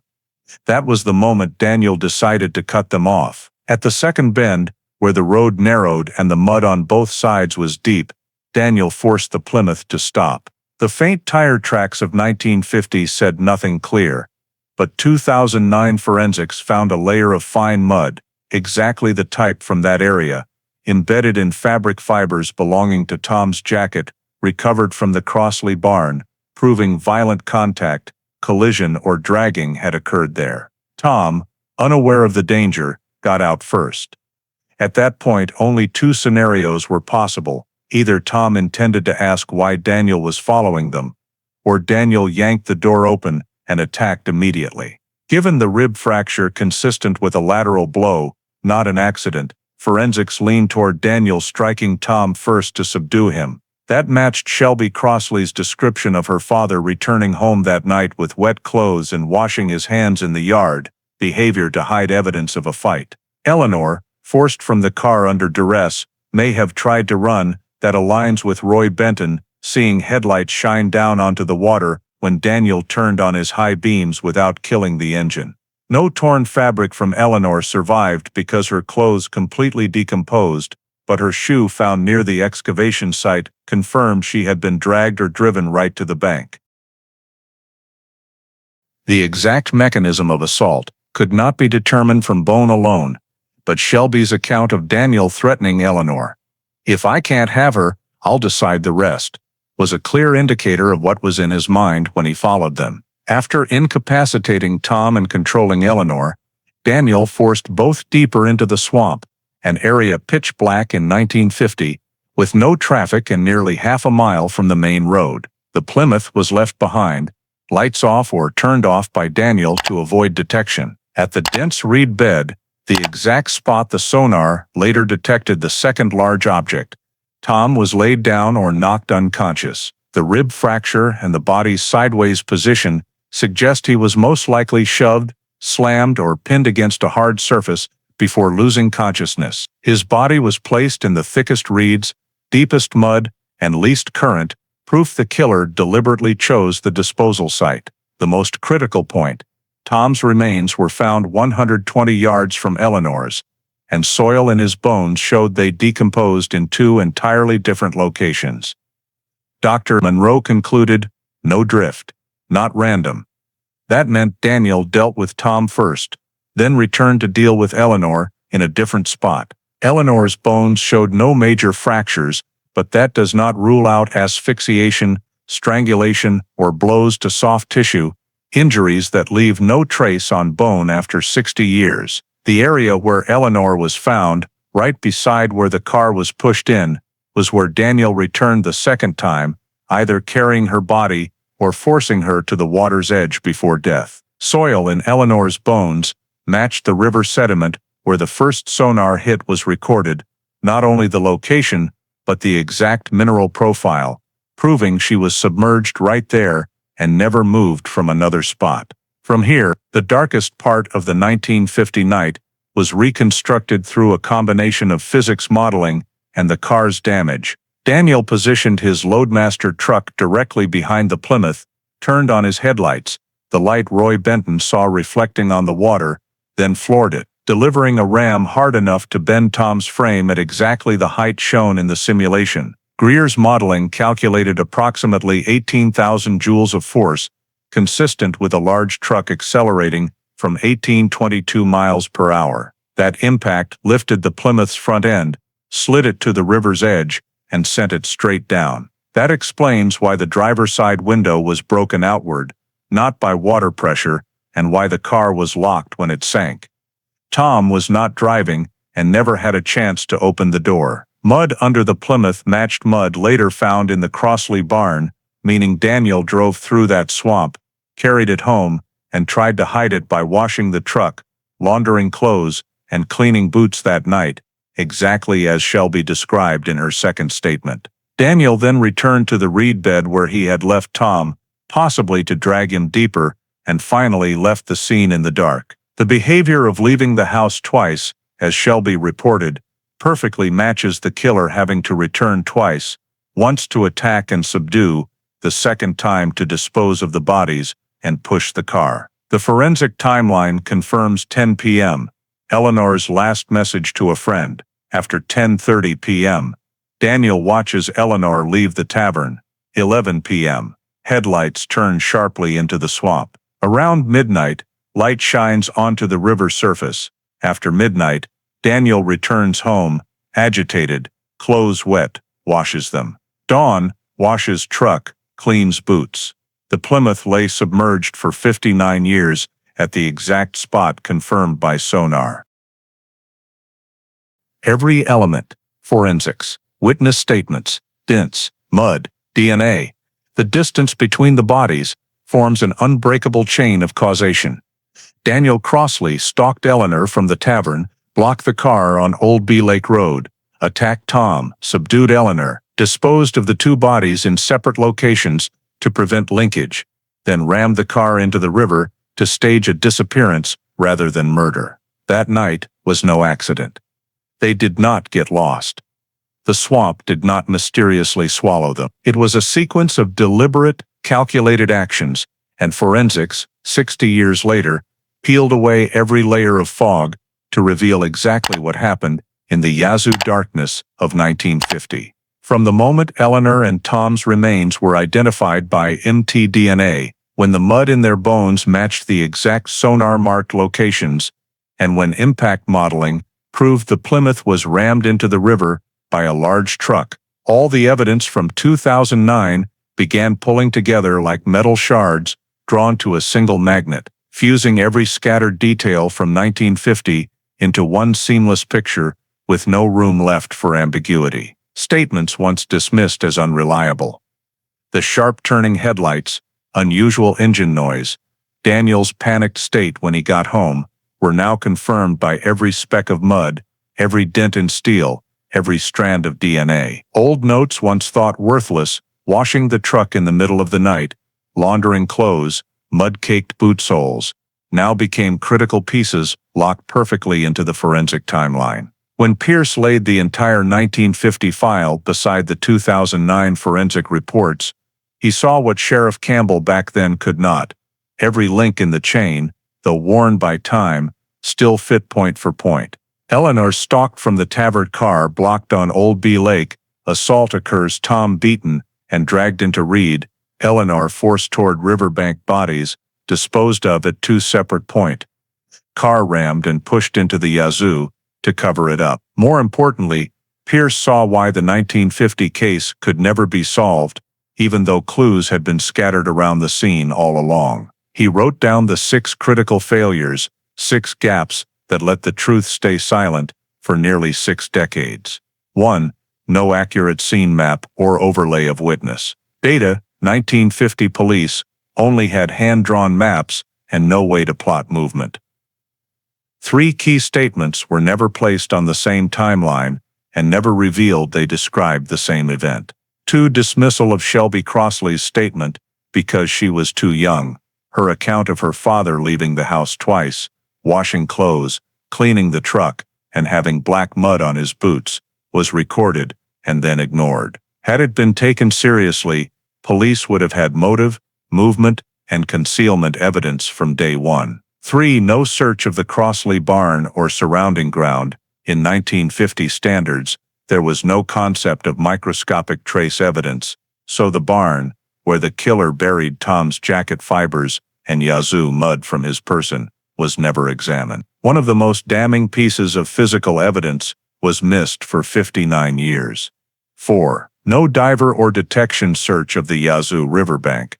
The river was never searched, because police believed the car was stuck in the swamp, or the victims lost in the reeds. Sonar did not exist, so the Plymouth, sunk only yards from shore, was completely overlooked. 5. No mud examination or mineral comparison. 1950 could not analyze soil the way modern forensics can. Had they compared mud on Daniel's boots, clothes, or under the truck to the disposal site, they would have seen it all came from the same place. 6. The rear end damage was never considered criminal. Even if the Plymouth had been found in 1950, the dent would have been written off as accident because they had no crash simulation technology to prove rear impact by a large truck. Since the car stayed submerged for nearly 60 years, that proof stayed forever out of reach.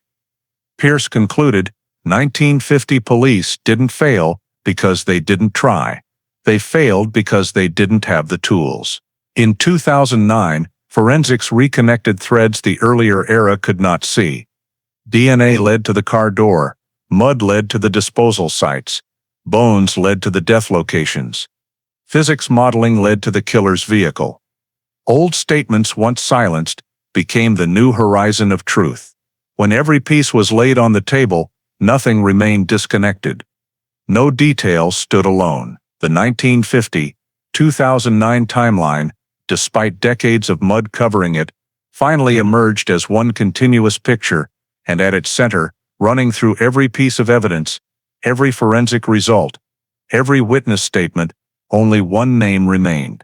The review of auxiliary documents in the Yazoo County Archives began on a foggy afternoon when Sheriff Raymond Pierce ordered every box of duty logs, handwritten notebooks, and receipts from 1949-1951 opened. They already had forensics, remains impact modeling, Shelby's new statement, and a fully linked timeline, but Pierce knew a case asleep for 6 decades, always hides scraps of paper that only time reveals at the right moment. In the old storage room, yellow light fell across rotting wooden shelves and hundreds of faded brown ledgers, while the cold case team turned pages as if sifting dust from a lost era. It was Deputy Lucas who first found a thin soft-cover notebook labeled Patrol Log. Winter 1950. The paper had yellowed, many pages blurred by damp, but among the scrawled routine entries, stolen chickens, market fights, strange lights on the edge of town, appeared one short knife-sharp note, crossly angry, followed her. The entry was on the exact night Eleanor and Tom left the tavern. Below it, a faint underline and 2 more words almost swallowed by the paper, watch him. Pierce stared at the line for a long time, lips pressed tight. A 1950 deputy had seen what Sheriff Campbell never managed to connect, Daniel crossly angry and tailing Eleanor the very night of the crime. But without forensics, without strong witnesses, and perhaps because the deputy feared confronting Daniel, a big hot-tempered man, the note was left without becoming an official lead. Lucas found the next page, same date, a small arrow at the bottom, pointing sideways with a hurried note, truck missing 2 HRS.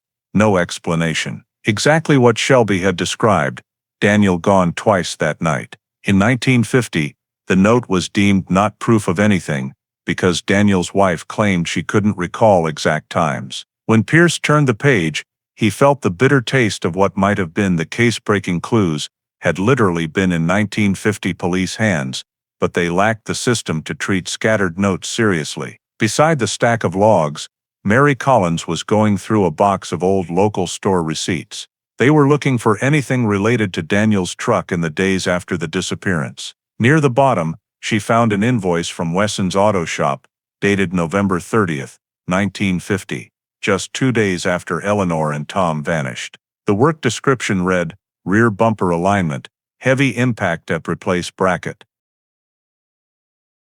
Pierce asked for a magnifying glass and studied the words, the phrase heavy impact. Silence the room.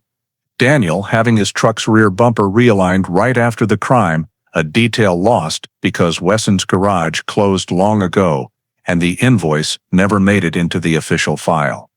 now became the perfect link to the 2009 physics modeling. Only a large truck ramming the Plymouth hard enough would misalign the bumper to the point of needing a new bracket. Perfect match. Complete explanation. Along with the invoice, Mary found a small handwritten note from the shop owner, "Customer anxious, wants it done before noon."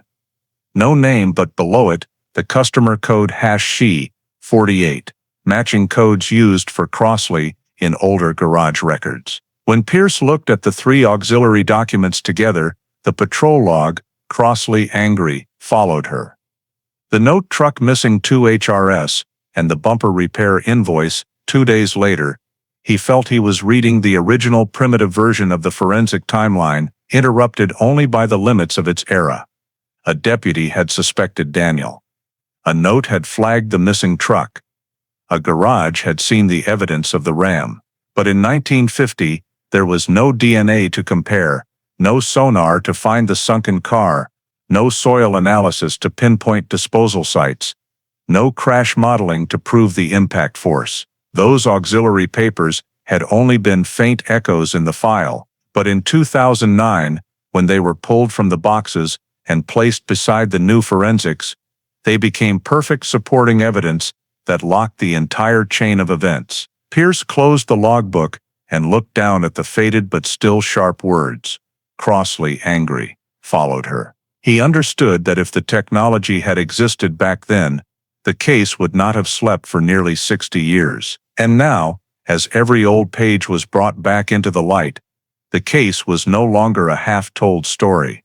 It was becoming a complete symphony, where every scrap of paper, every drop of faded ink, every torn receipt became the final witnesses to the Yazoo night of 1950. In the geology lab at the University of Mississippi, where Sheriff Pierce delivered the mud and sediment samples collected from beneath the Plymouth and the riverbed of the Yazoo, the scientific analysis entered a new phase, one no longer reliant on statements, memory, or deduction, but entirely on the chronology embedded in the layers of mud that had coated the car for decades. Professor Milton Avery, a sedimentary stratigraphy expert, spread each mud sample across glass trays, leaning in so close that the lab lights glinted off his eyes like streaks of bright steel. He explained that Yazoo mud wasn't just dirt.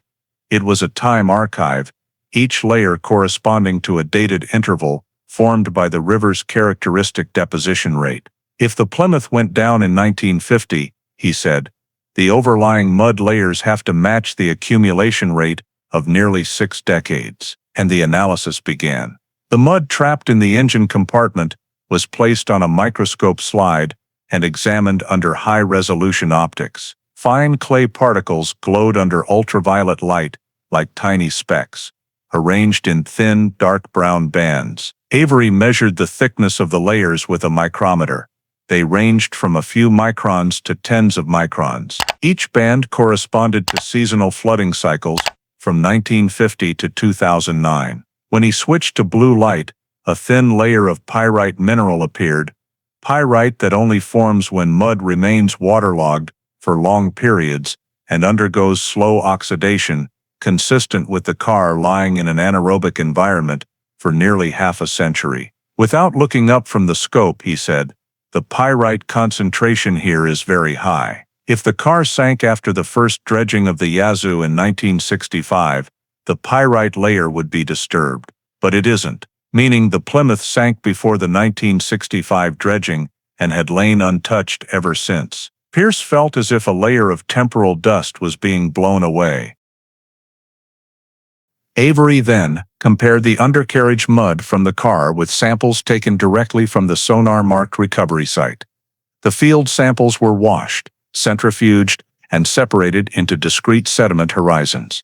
Mineral analysis revealed the 3 signature Yazoo clays, kaolinite, illite, and montmorillonite, in a distinctive ratio, montmorillonite dominant, kaolinite far lower than in upstream areas. The ratio matched the mud wedged in the Plymouth's crevices to within 0.1%. If the car had been moved or sunk at a different time, Avery explained, we'd see even a slight deviation in mineral ratios, but here it's identical.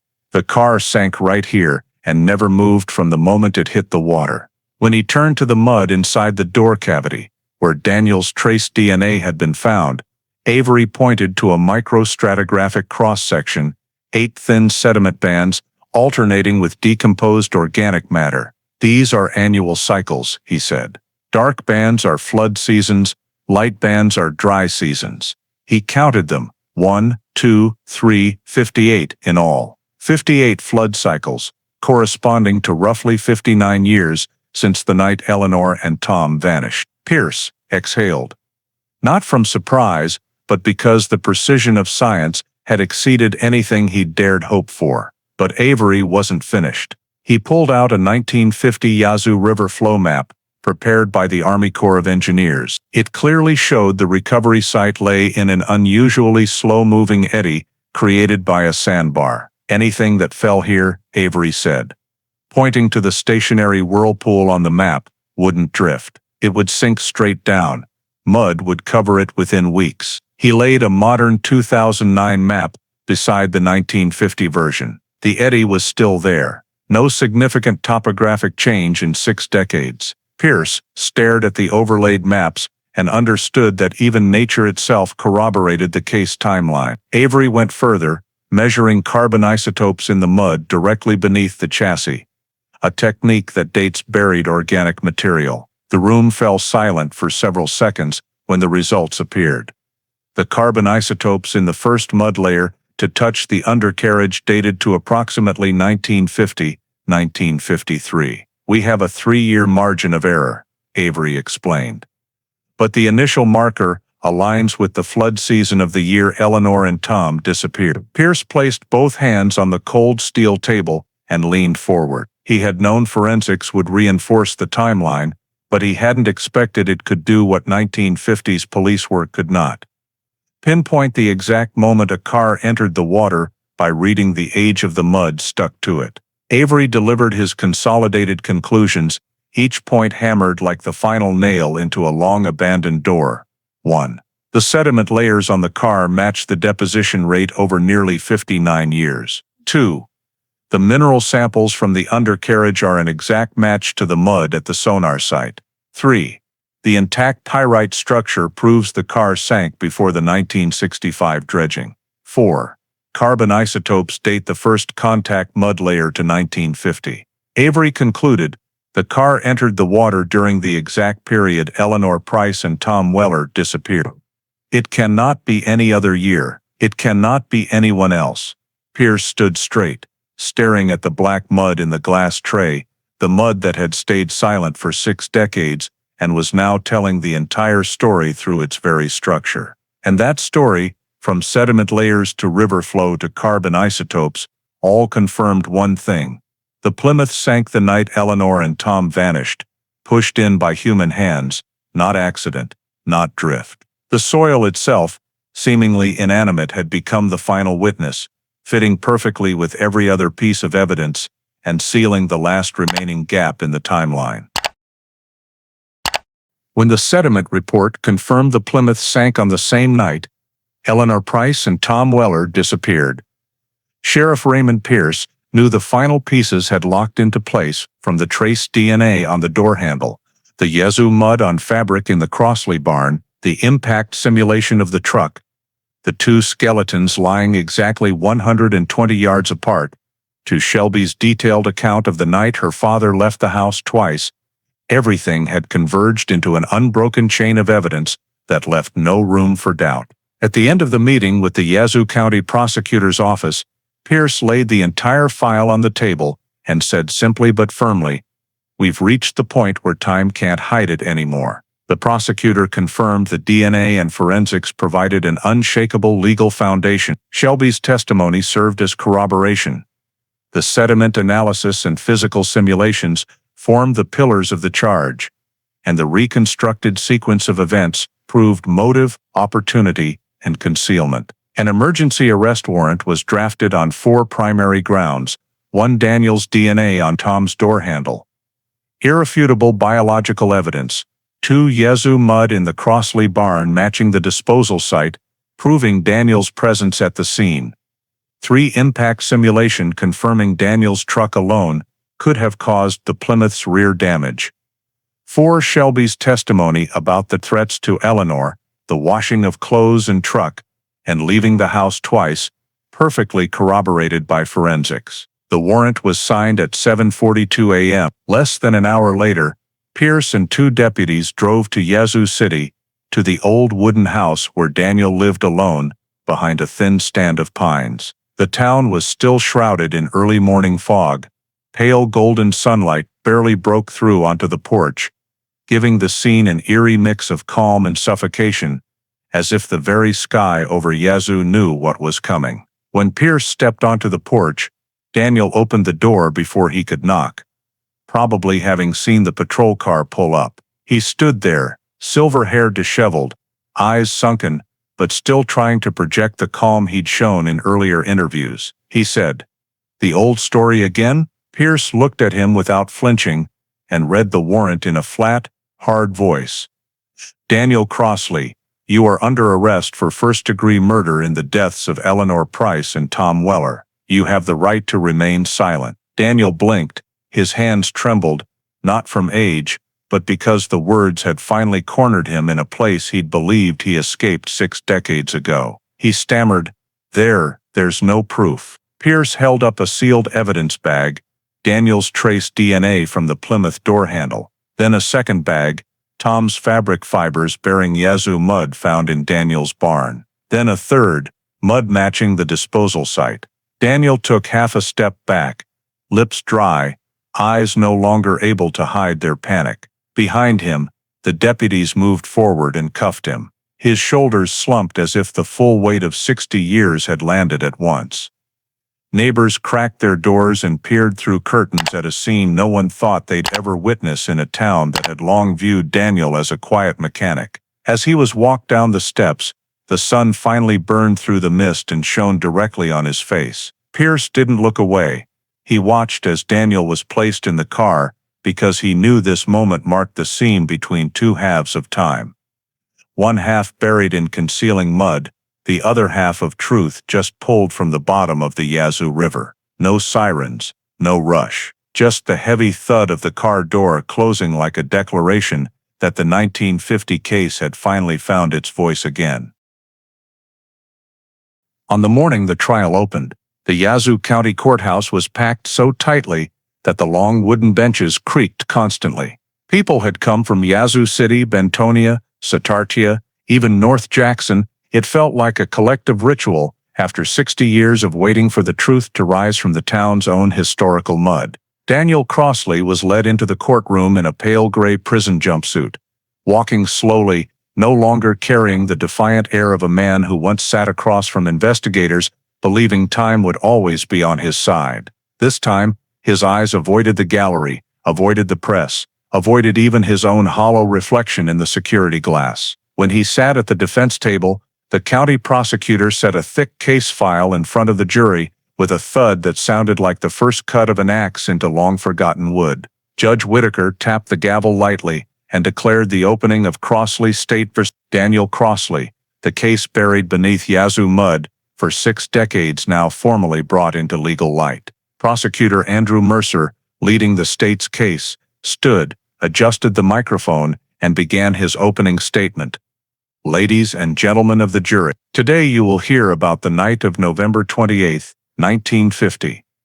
The night Eleanor Price and Tom Weller left the Red Creek Tavern and never came home. You will hear evidence that the defendant Daniel Crossley stalked them, blocked their car, assaulted them, killed them, disposed of their bodies at 2 separate locations, and pushed their Plymouth into the Yazoo River to create the illusion of a mysterious disappearance." He opened the formal indictment, his voice steady and precise, slicing through the thick air. Defendant Daniel Crossley is charged with 3 primary counts. The first was read with absolute gravity. First-degree murder of citizens Eleanor Price and Tom Weller, with premeditation, planning, and active conduct resulting in the victims' deaths. Mercer continued, "This charge will be proven by DNA recovered from the victim's door handle, by impact reconstruction, identifying the defendant's truck as the ramming vehicle, by Yazoo mud in the defendant's barn, matching the exact disposal site, and by direct witness testimony from Shelby Crossley, describing the defendant's post-crime cleaning, 2 departures from the home, and threats against the victim. After a pause for the jury to take notes, Mercer moved to the second count, kidnapping. The defendant forcibly removed Eleanor Price from a place of safety, using violence or the threat of violence to control and move her from the blocking point on Old Bee Lake Road into the swamp where her remains were later found. He emphasized that the bodies being discovered in 2 different locations was not random or due to current. Mineral analysis shows each victim's bones absorbed different mud compositions consistent with 2 distinct disposal sites. This proves the defendant deliberately controlled their movement and separated them to obscure the crime sequence. Then Mercer turned to the final page of the indictment, tampering with evidence. The defendant used his personal truck to push the victim's Plymouth into the Yazoo River to conceal the crime, then washed clothing and the truck and replaced his rear bumper the next day. As shown by the repair invoice from Wesson's Auto Shop, dated November 30, 1950. The defendant also buried evidence in his barn, including fabric from the victim's clothing and Yazoo mud. Mercer set the documents down and looked directly at the jury. You will see that every piece of evidence from 1950, from the deputy's log of the defendant stalking Eleanor to witness statements about headlights shining on the water, has been confirmed by modern forensics. Not one detail, but dozens of details, locking together like links in a meticulously planned chain of criminal acts. The courtroom was so quiet, the ventilation fans could be heard. Daniel sat motionless, staring at the table, not from fatigue, but because in that moment, he too felt the crushing weight of the 3 charges tightening around his shoulders, words he once believed would never be spoken aloud. Mercer closed with a sentence that seemed to carry twice its own weight. When you examine each piece of evidence, you will see this was not a disappearance. It was premeditated murder concealed beneath layers of Yazoo mud for nearly 6 decades. And now those layers have been peeled away, one by one. Judge Whitaker gavels once, declaring the trial officially underway. In the back row, an elderly woman clasped her hands tightly and bowed her head as if in prayer. And Daniel Crossley, the man who had hidden everything in the silence of that Yazoo night, could only stare straight ahead, where the truth was approaching like light he could no longer avoid. The DNA expert called on the 3rd day of trial was Dr. Miriam Locke, director of genetic analysis at the Jackson Lab, who had personally supervised the entire mtDNA testing from Eleanor's and Tom's bones, as well as the trace DNA recovered from the Plymouth.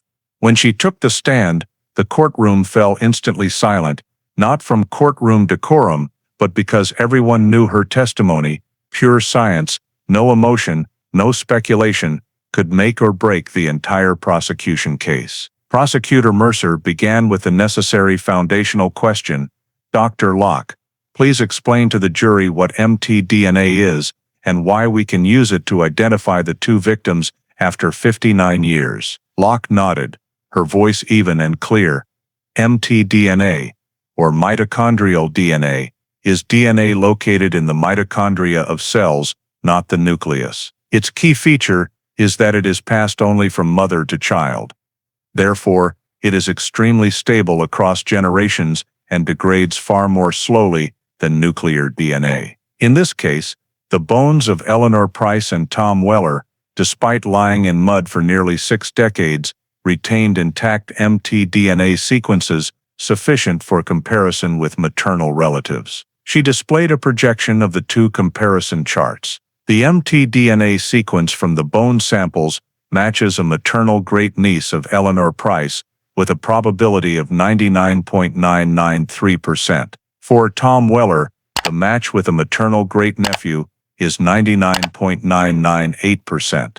The jury scribbled furiously. Some glanced toward the victims' families and saw visible mixtures of relief and grief. Mercer continued, was cross-contamination possible during sampling or analysis, especially with samples coated in mud and minerals for so long? Dr. Locke answered, without hesitation.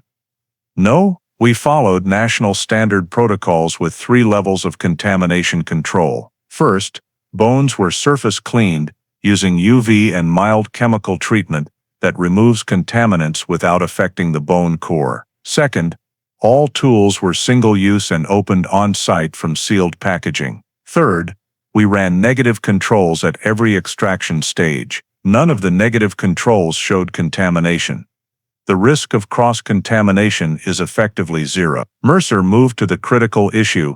Now please explain the trace DNA of defendant Daniel Crossley recovered from the Plymouth's door handle. Dr. Locke adjusted her glasses and switched to a slide showing cell distribution on the handle. Trace DNA consists of extremely small amounts, sometimes just a few skin cells left behind by touch. On the driver's side door handle of the Plymouth, we recovered a mixed DNA sample, but within it was a clear profile matching the reference sample of defendant Daniel Crossley with a probability of 99.98%. Mercer asked, could that sample have transferred indirectly?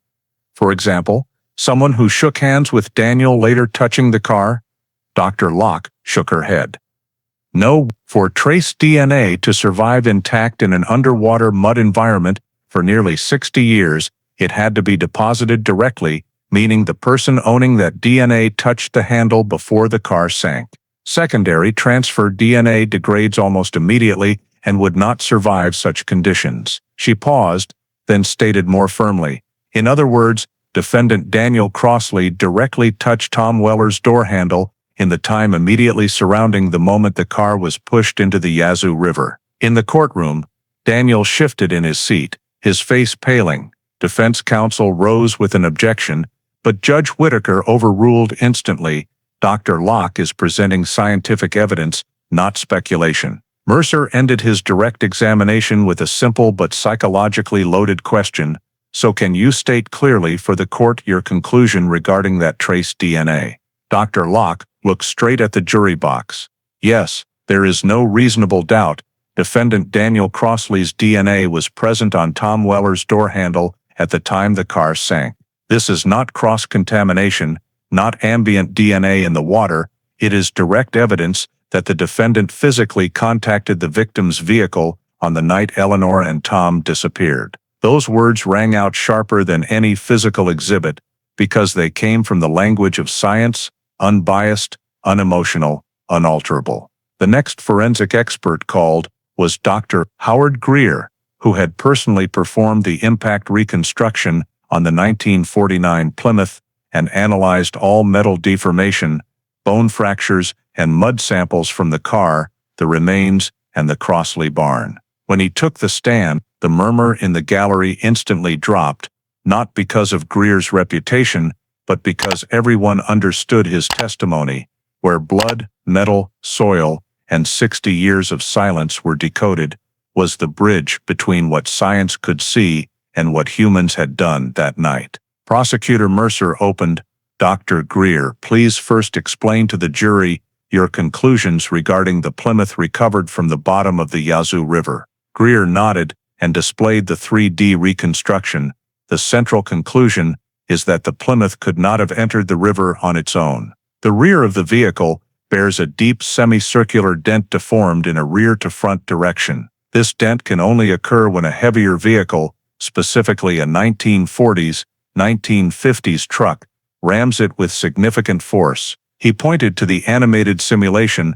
If the car had simply rolled in, it would have tipped rightward along the bank slope with no concentrated compression at the rear centerline. But here the force is perfectly centered, producing deformation that only a Loadmaster truck, the exact model owned by the defendant, could create. The jury stared at the animation, showing the truck slamming the Plymouth, lifting its front end momentarily before it slid into the water. Mercer asked, "Can you quantify the impact force?" Greer replied, "Approximately 18,000 joules, consistent with a speed of 1822 miles per hour. This was not an accident, not a roll. This was deliberate force." He tapped the metal specimen lightly for emphasis. Tom's car was pushed, not tipped, not fallen, pushed. After the vehicle segment, Mercer moved to the skeletons. Regarding the skeletal fractures, please present your conclusions. Greer changed slides to optically reconstructed images of Tom's ribs and Eleanor's pelvis. On Tom Weller's skeleton, Greer said, "I found an asymmetric rib fracture that occurred antemortem. This is not postmortem water damage or long-term soil compression. The fracture pattern is horizontal compression, consistent with being struck hard or thrown against a solid surface," he continued. Eleanor's pelvic region shows no sharp breaks but tensile microfractures, soft tissue force, as when a body is dragged or twisted violently before entering an anaerobic environment. Mercer asked, "Can you conclude that both victims suffered violent trauma prior to disposal?" Greer nodded without hesitation. "Yes, both show perimortem injuries." Someone in the public gallery raised a hand to stifle a sob. Greer continued in his clinical tone. "Additionally, the victims' remains were 120 yards apart, with different mineral concentrations in their bones. This proves the perpetrator actively disposed of them at two separate locations, not that they drifted together." Mercer then turned to Greer's third major area, the Yazoo mud. "Doctor, explain why the mud found in the Crossley barn is significant to this case." Greer displayed the mineral map. The barn sample contains a high Montmorillonite ratio, identical to the sediment, only at the Plymouth sinking site. The Crossley farm soil does not contain this mineral profile. That mud could not appear in the barn naturally. It was carried there by a person immediately after the disposal. He looked directly at the jury. "In simple terms, someone traveled from the disposal site straight back to the Crossley residence the night Eleanor and Tom disappeared, and only one person lived in that house." Defense counsel objected that mud could have come in on someone else's shoes, but Greer was ready. "No, Yazoo mud has a unique structure, ultra-fine particles, high cohesion, specific mineral ratio. It does not come from anywhere else." The judge nodded and overruled. Finally, Mercer asked Greer to present the integrated event reconstruction, the synthesis of vehicle, bone, mud, and all other data. The screen displayed the full timeline. Daniel stalks Eleanor from the tavern, blocks the car on Old Bee Lake Road. His assaults Tom, matches rib, fracture. Subdues Eleanor, matches mud distribution and disposal location, drags Tom into the reeds, matches sediment under bones, pushes the Plymouth into the river, matches rear deformation, returns to dispose of Eleanor near the car site, carries Yazoo mud back to the barn, while hiding evidence. Greer stated, "Every step aligns with the forensic evidence. No sample contradicts it. No coincidence explains the totality, and no alternative scenario accounts for all the data." He concluded, "Forensics doesn't tell stories, it only reveals truth. And the truth here is the victims did not vanish. They were attacked, separated, disposed of, and their car was pushed into the river." The courtroom was utterly silent, not a breath out of place, not a single chair creaked. Greer's words, cold, precise, devoid of emotion, were the final proof that the Yazoo night of 1950 was not a natural mystery, but a crime committed with violence, calculation, and intent. The topography expert called to testify on the fourth day of trial was Geological Survey engineer Franklin Duarte, who had studied the entire 1950 Yazoo County map prepared by the U.S. Army Corps of Engineers, and compared it with current topographic data to reconstruct the route leading to the two disposal sites in the Eleanor Price and Tom Weller case. When Duarte stood before the jury, he unrolled a large map covered in faded old markings, faint pencil lines, and creases yellowed with age. "This," he said, "is the 1950 Yazoo County map, showing every dirt road, river branch, and swamp trail marked by hand by the Corps engineers." Behind him, the projector gradually displayed the Old Bee Lake Road, the route Eleanor and Tom had driven, and then zoomed in on the second curve, where witness Earl Thompson had seen headlights turn off the main road on the night they disappeared. Duarte tapped the old map lightly with a wooden pointer. "In 1950, This was not a regular public road. It was a little-known farm access road, used mainly by scattered local farmers and those who worked in timber hauling, material transport, or swamp area equipment repair. He switched to a modern map, overlaying the two to illustrate how closely the terrain matched over time. The curves of Old Bee Lake Road remained almost identical down to the meter, proving the area's topography had barely changed in nearly 60 years, an essential factor in establishing that the 1950 killer had to be someone extremely familiar with the road. Duarte explained, Old Bee Lake Road had no signs, no lights, no houses lining it. Someone unfamiliar with the area wouldn't know where they could turn without getting stuck, and they certainly wouldn't know which spot was steep enough to push a car into the river. He brought up a 3D simulation on screen. The strip of land leading to where the Plymouth sank was surrounded by waist-high reeds and mud more than 2 feet deep. Only 2 sections of bank were firm enough for a truck to back up to without bogging down. And Duarte pointed to one of them, the exact spot where sonar later located the car. This spot, he said, only someone who had driven through the swamp would know about. It can't be seen from the main road.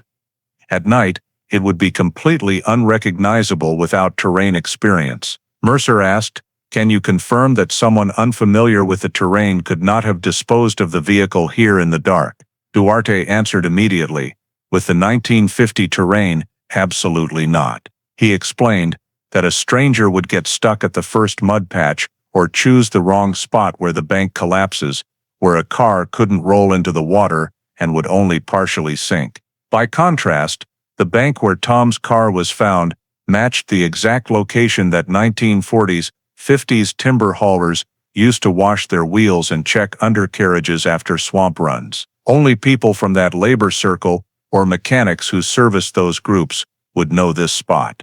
Duarte flipped to a secondary map, the Crossley Barn area. He showed that in 1950, Daniel Crossley had worked as a mechanic and hauler for farms east of Yazoo County, people who regularly used Old Bee Lake Road. In other words, Duarte concluded, the defendant belongs to the rare group of Yazoo County residents who had detailed knowledge of swamp trails that most locals never set foot on. Mercer asked Duarte to elaborate on why only someone familiar with the area could have known the body disposal sites for Tom and Eleanor. Duarte zoomed in on the map, marking the 2 sonar locations with red dots, one near deep sediment where Eleanor was found, the other in thick eastern reeds where Tom was recovered. The key point is here, he said, pointing to the transition zone between the 2 areas. Someone unfamiliar with the terrain would assume both bodies would drift the same direction if dumped at the same spot. But in reality, the current at the first site is deep enough to take a heavy object and hold it. The second site is shallow water blocked by reeds that prevent a body from drifting more than a few feet. He rotated the screen to show a 1950 Yazoo current simulation. A stranger wouldn't even know the second area existed. Someone familiar with the route, or who had gone deep into the swamp for timber, would know exactly where the water was shallowest, where the reeds were thickest, and where a body could stay hidden for half a century without discovery. Mercer asked directly, so based on terrain analysis, could this disposal have been random? Duarte replied, absolutely not. It required detailed knowledge of terrain, currents, mud characteristics, and the few access points firm enough for a truck to reach the bank without bogging down. Someone unfamiliar with the road could not have done it. He ended with a sentence that plunged the courtroom into silence. The places where the bodies were found, where the car was pushed in, and where the killer left the swamp that night could only have been chosen by someone who had driven those routes dozens of times. No one other than Daniel Crossley has the occupational record and movement history that matches that level of terrain familiarity. The jury stared at the old map, its faded curves, handwritten notes, and red dots now tied to death, and understood that terrain does not lie. It only requires someone familiar enough to use it as a blueprint for murder. Daniel Crossley's defense attorney, Stuart Landon, took the podium on the afternoon of the 5th day of trial, carrying a much thinner stack of files than the prosecution.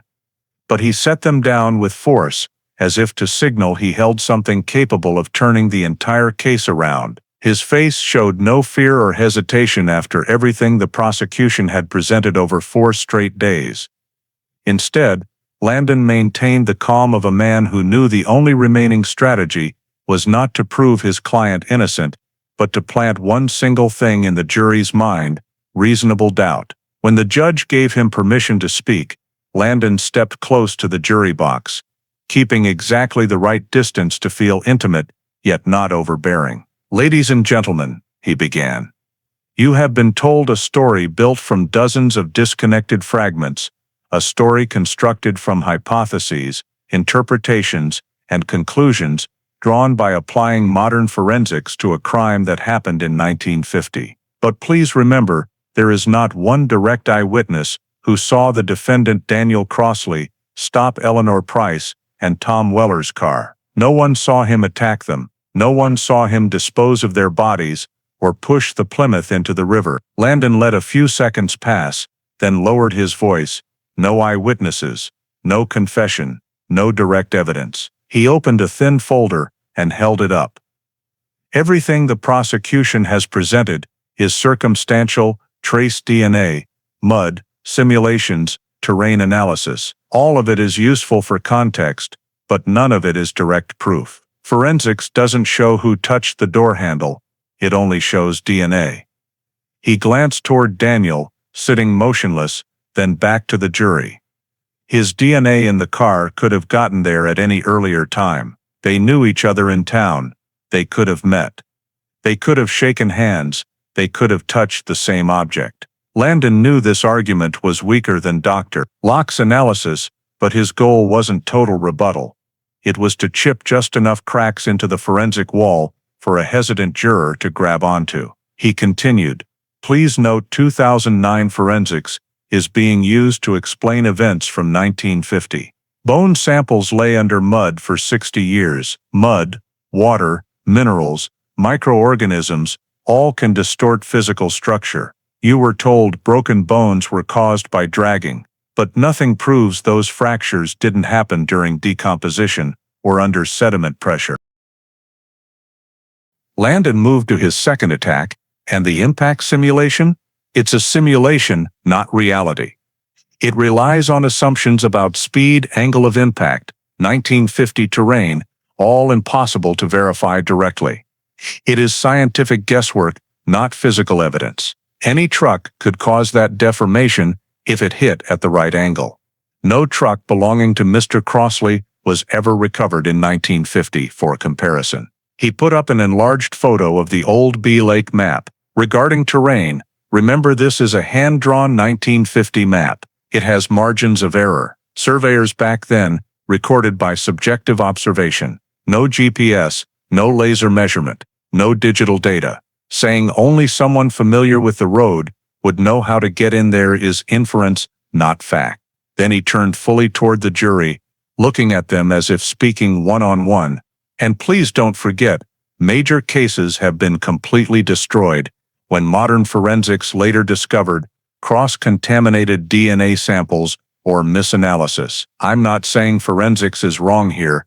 I'm only saying you cannot rule out the possibility of error." He hammered the last 4 words like nails into the table. Landon took one more step, his voice suddenly dropping to that powerful yet soft register experienced attorneys use to pull listeners toward them. "This crime happened 59 years ago. No intact bodies, no crime scene, no eyewitnesses, no confession. All you have is a picture pieced together from circumstantial data. And Mississippi law requires that to convict someone, you must be convinced beyond a reasonable doubt." He paused, hands resting on the wooden rail. "I ask you to look at each piece of evidence and ask yourselves, is there any possibility, even a small one, that the experts got it wrong? Any possibility the mud got into the barn another way? Any possibility someone else pushed the car? Any possibility Daniel leaving the house twice that night was unrelated?" No one answered, but Landon didn't need them to. He only needed the questions to linger like thin fog over the prosecution's certainty. "Reasonable doubt," he said one last time, "is all the law requires you to consider." He He closed his folder and walked back to the defense table. But before sitting, he looked at the jury once more, an expression neither pleading nor commanding, but that of a man offering a final choice: either convict Daniel Crossley on a chain of forensic links, or let one single doubt, however small, become the grain of sand that breaks the rope of condemnation. When prosecutor Andrew Mercer rose for his closing, the courtroom fell so quiet it felt as if all the air had been sucked from the old wooden walls. And in that moment, he looked straight at the jury with the eyes of a man who had followed the truth through 6 decades buried under Yazoo mud. He began not loudly, but slowly and clearly, laying down each word like the final stones in the case's foundation. You have heard a great deal over the past days about mud, about bones, about impact force, about DNA, about seemingly small testimonies that turned out to be keys. And now your job is not to believe me or the defense attorney, but to look directly at the picture all the evidence has painted. A seamless, complete picture with no room left for random coincidence. He took one step toward the screen, where the 1949 Plymouth lay at the bottom of the Yazoo, like a ghost returning to claim its voice. Let's start in 1950, he said, pointing to the old map shown earlier. That night, Eleanor Price and Tom Weller left the Red Creek Tavern. Witnesses saw their headlights turn onto Old Bee Lake Road. Another witness saw light shine down onto the river. Someone heard a large engine, then sudden silence. That is not legend, not fiction. Those are real memories from the night Eleanor and Tom vanished.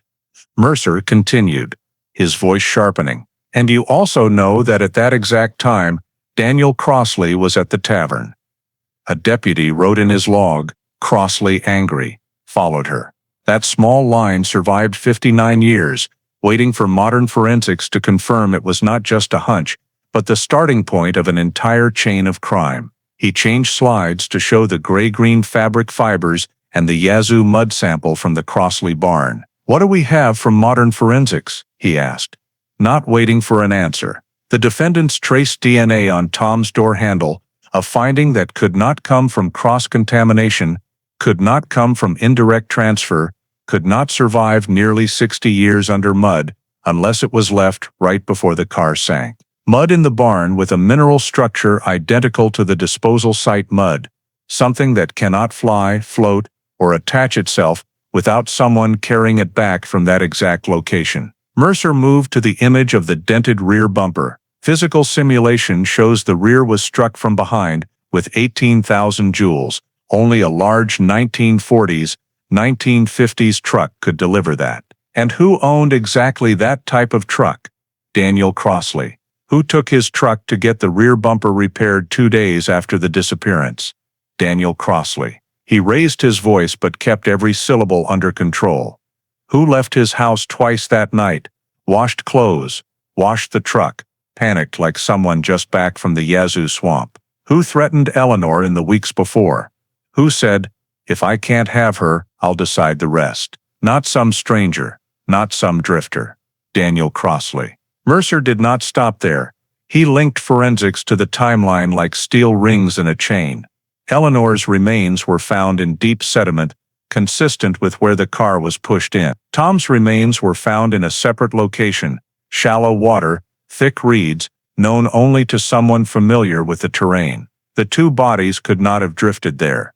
They were placed there, deliberately, intentionally, unmistakably. He looked at each juror in turn, eyes steady, not heated, only filled with the certainty of someone recounting a truth, confirmed by science down to the last detail. Remember the terrain expert's words: only someone who had driven the swamp roads dozens of times would know the bank firm enough for a truck to back up without sinking. Only someone familiar with Yazoo currents would know where the water is deep enough to hide a car and where it is shallow enough to hide a body so it never drifts. And Daniel Crossley is the only person who fits that profile. Mercer paused, letting the details sink in. Then he spoke clearly, each word landing like a gavel. Forensics does not guess. Forensics does not invent. Forensics does not rely on hazy memory. Forensics says Daniel Crossley's DNA is on the car. Mud from the disposal site is in the Crossley barn. The bumper dent matches Crossley's truck type. Sediment confirms the car sank the exact night Eleanor and Tom vanished. The victim's bones prove violence before burial. Every single piece fits. Not one detail is out of place. Then he looked toward the defendant. The defense wants you to believe all of this is circumstantial. But when every circumstantial line forms a perfect circle, that is no longer speculation, that is truth.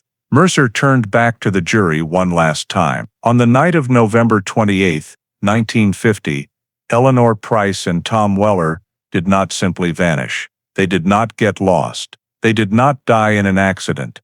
They were followed, blocked, attacked, dragged into the swamp, separated, disposed of, and buried under Yazoo mud by the man sitting in front of you.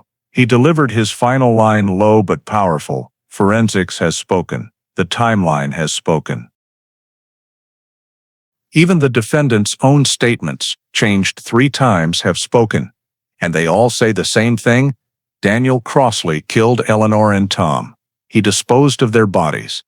He pushed their car into the river, and there is no reasonable doubt left.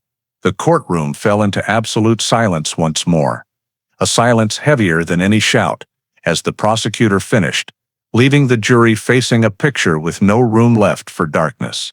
After Judge Whitaker completed the legal instructions and the jury was led into the second-floor deliberation room at the Yazoo County Courthouse, the heavy wooden door closed with a dry thud that seemed to separate the outside world from the decisive moment taking place behind frosted glass. For hours, no sound escaped, only occasional shadows of people pacing past the small window, sometimes stopping at the large table covered with notes, maps, forensic reports, and every witness statement. They debated Crossley's trace DNA, the Yazoo mud in the barn, the impact simulation, the distance between the 2 bodies. Shelby's testimony, the contradictions in the defendant's story, and most importantly, whether the entire chain of evidence was enough to meet the beyond a reasonable doubt threshold, the only standard for a first-degree murder conviction.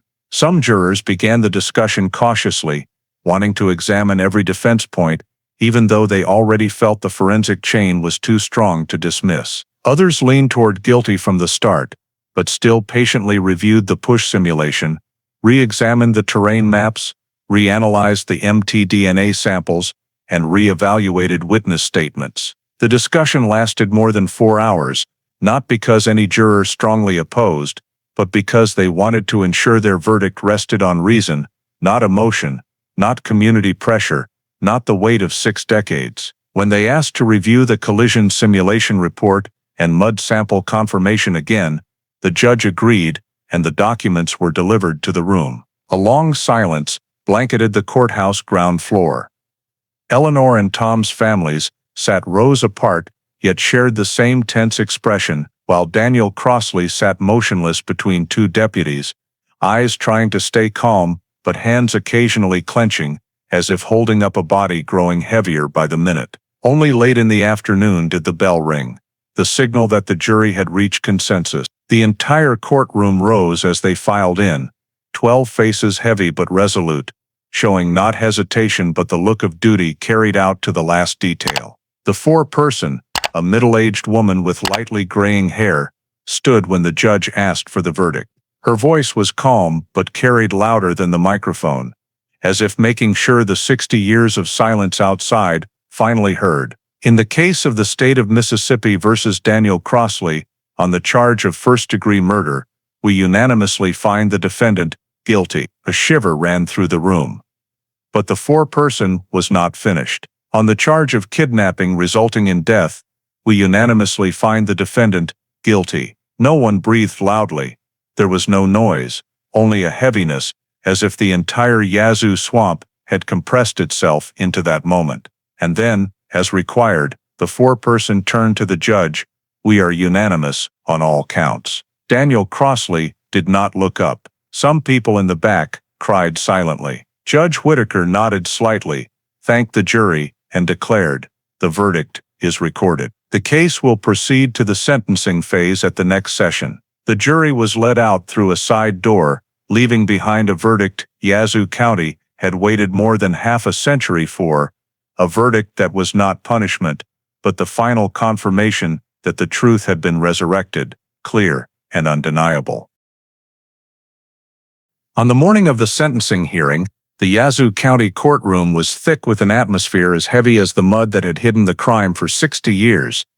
Every wooden bench was full, yet no one spoke loudly, no one shifted heavily, and every eye was fixed on Judge Whitaker as he entered holding the carefully reviewed sentence after the jury's verdict. Daniel Crossley was brought in with hands cuffed in front of him, walking slowly but no longer showing the confusion he had at the verdict reading the day before. Instead, there was the silence of a man who knew there was nothing left to hold on to, no space left to retreat. When the judge sat, the courtroom stood briefly in ritual, then was invited to sit. Whitaker read the opening in a steady, firm voice, the voice of someone who had delivered many heavy sentences, but rarely one awaited for nearly 6 decades. The Yazoo County Court, State of Mississippi, having considered the unanimous jury verdict and the full record of evidence, hereby sentences the defendant Daniel Crossley in the case of State of Mississippi v. Crossley. He paused, looking toward the motionless man at the defense table. For the first-degree murder of citizens Eleanor Price and Tom Weller, the court sentences the defendant to life imprisonment without possibility of parole. For the crime of kidnapping resulting in death, the court sentences the defendant to life imprisonment, to run concurrently, with no possibility of reduction. No cries, no gasps, only a collective numbness that spread through the room as if the sentence had become a block of air too heavy to swallow. Daniel Crossley closed his eyes, head dipping slightly, but showed no anger or resistance. He simply shrank, as if understanding that all the years of silence, lies, and concealment had finally ended exactly where justice had always been waiting. Judge Whitaker continued with the final investigative conclusion, reading it with respect for both forensic science and the people who had persisted for decades.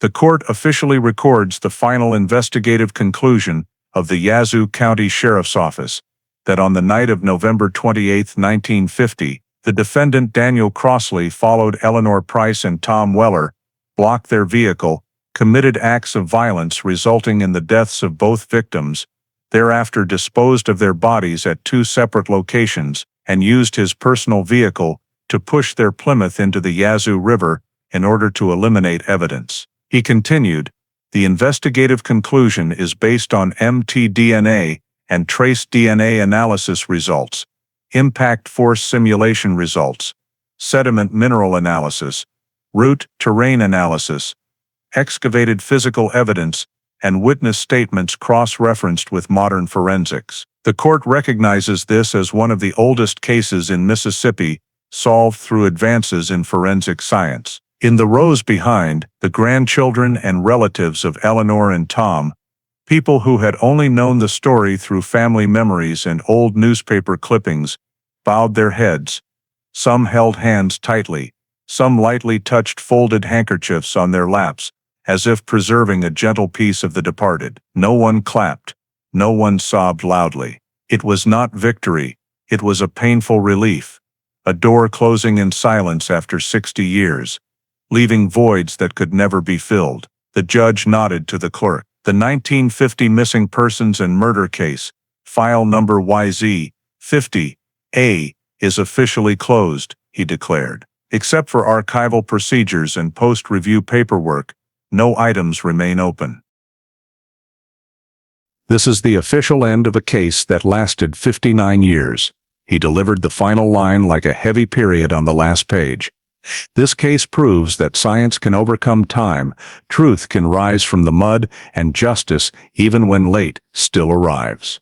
As the judge left the bench, the courtroom remained silent for a long time, as if everyone needed a few seconds to realize that 6 decades of waiting had finally received an answer. Outside, Yazoo sunlight poured over the courthouse steps, bright but not harsh, illuminating dust motes in the air like slow-drifting fragments of old memories fading away. The 1950 case, once buried by mud and time, was finally closed. Not by forgetting, but by the precision of science and the tireless persistence of people who believed justice would one day return. The story of the Eleanor Price and Tom Weller case, a disappearance that seemed buried for 59 years under Yazoo mud, clearly reflects issues American society still faces today. Violence in intimate relationships, the community's tendency to downplay warning signs, and the vital role of forensic science in protecting justice. Daniel Crossley is not a rare figure in modern American life. A man obsessed with ownership, with a history of controlling and threatening an ex-partner who said the word Shelby never forgot. "If I can't have her, I'll decide the rest." That is the exact red flag warning that domestic violence prevention organizations in the U.S. constantly highlight, yet far too many people still ignore. Stalking Eleanor from the Red Creek Tavern, the quiet jealousy, and leaving the house twice that night to follow her, all are behavioral patterns that women in America today are taught to treat as absolute danger signs. When the community and even the police in 1950 dismissed those signs, tragedy followed. From a legal and investigative standpoint, the story is a powerful reminder that no crime is too old to be prosecuted. The 2009 forensics, from mtDNA to sediment analysis and collision simulation, prove that science can reach across time and bring truth back. In an age of ever-advancing surveillance technology, data analysis, and digital investigation, Americans can have greater confidence than ever in a stronger justice system. The biggest lesson: trust the warning signs, tell friends, family, or authorities if someone is being stalked, threatened, or controlled. And for communities, never dismiss information, no matter how small, like the note Crossley, angry, followed her, that was once ignored. In modern American life, where intimate violence remains a silent but widespread problem, vigilance, the courage to speak up, and faith in forensic science are essential tools to prevent tragedy from repeating. If you're interested in cases solved through the power of science and justice like this one, please subscribe so you don't miss future episodes. Thank you for staying with us to the end of this 59-year journey to find the truth. See you in the next video with another case full of depth and haunting resonance.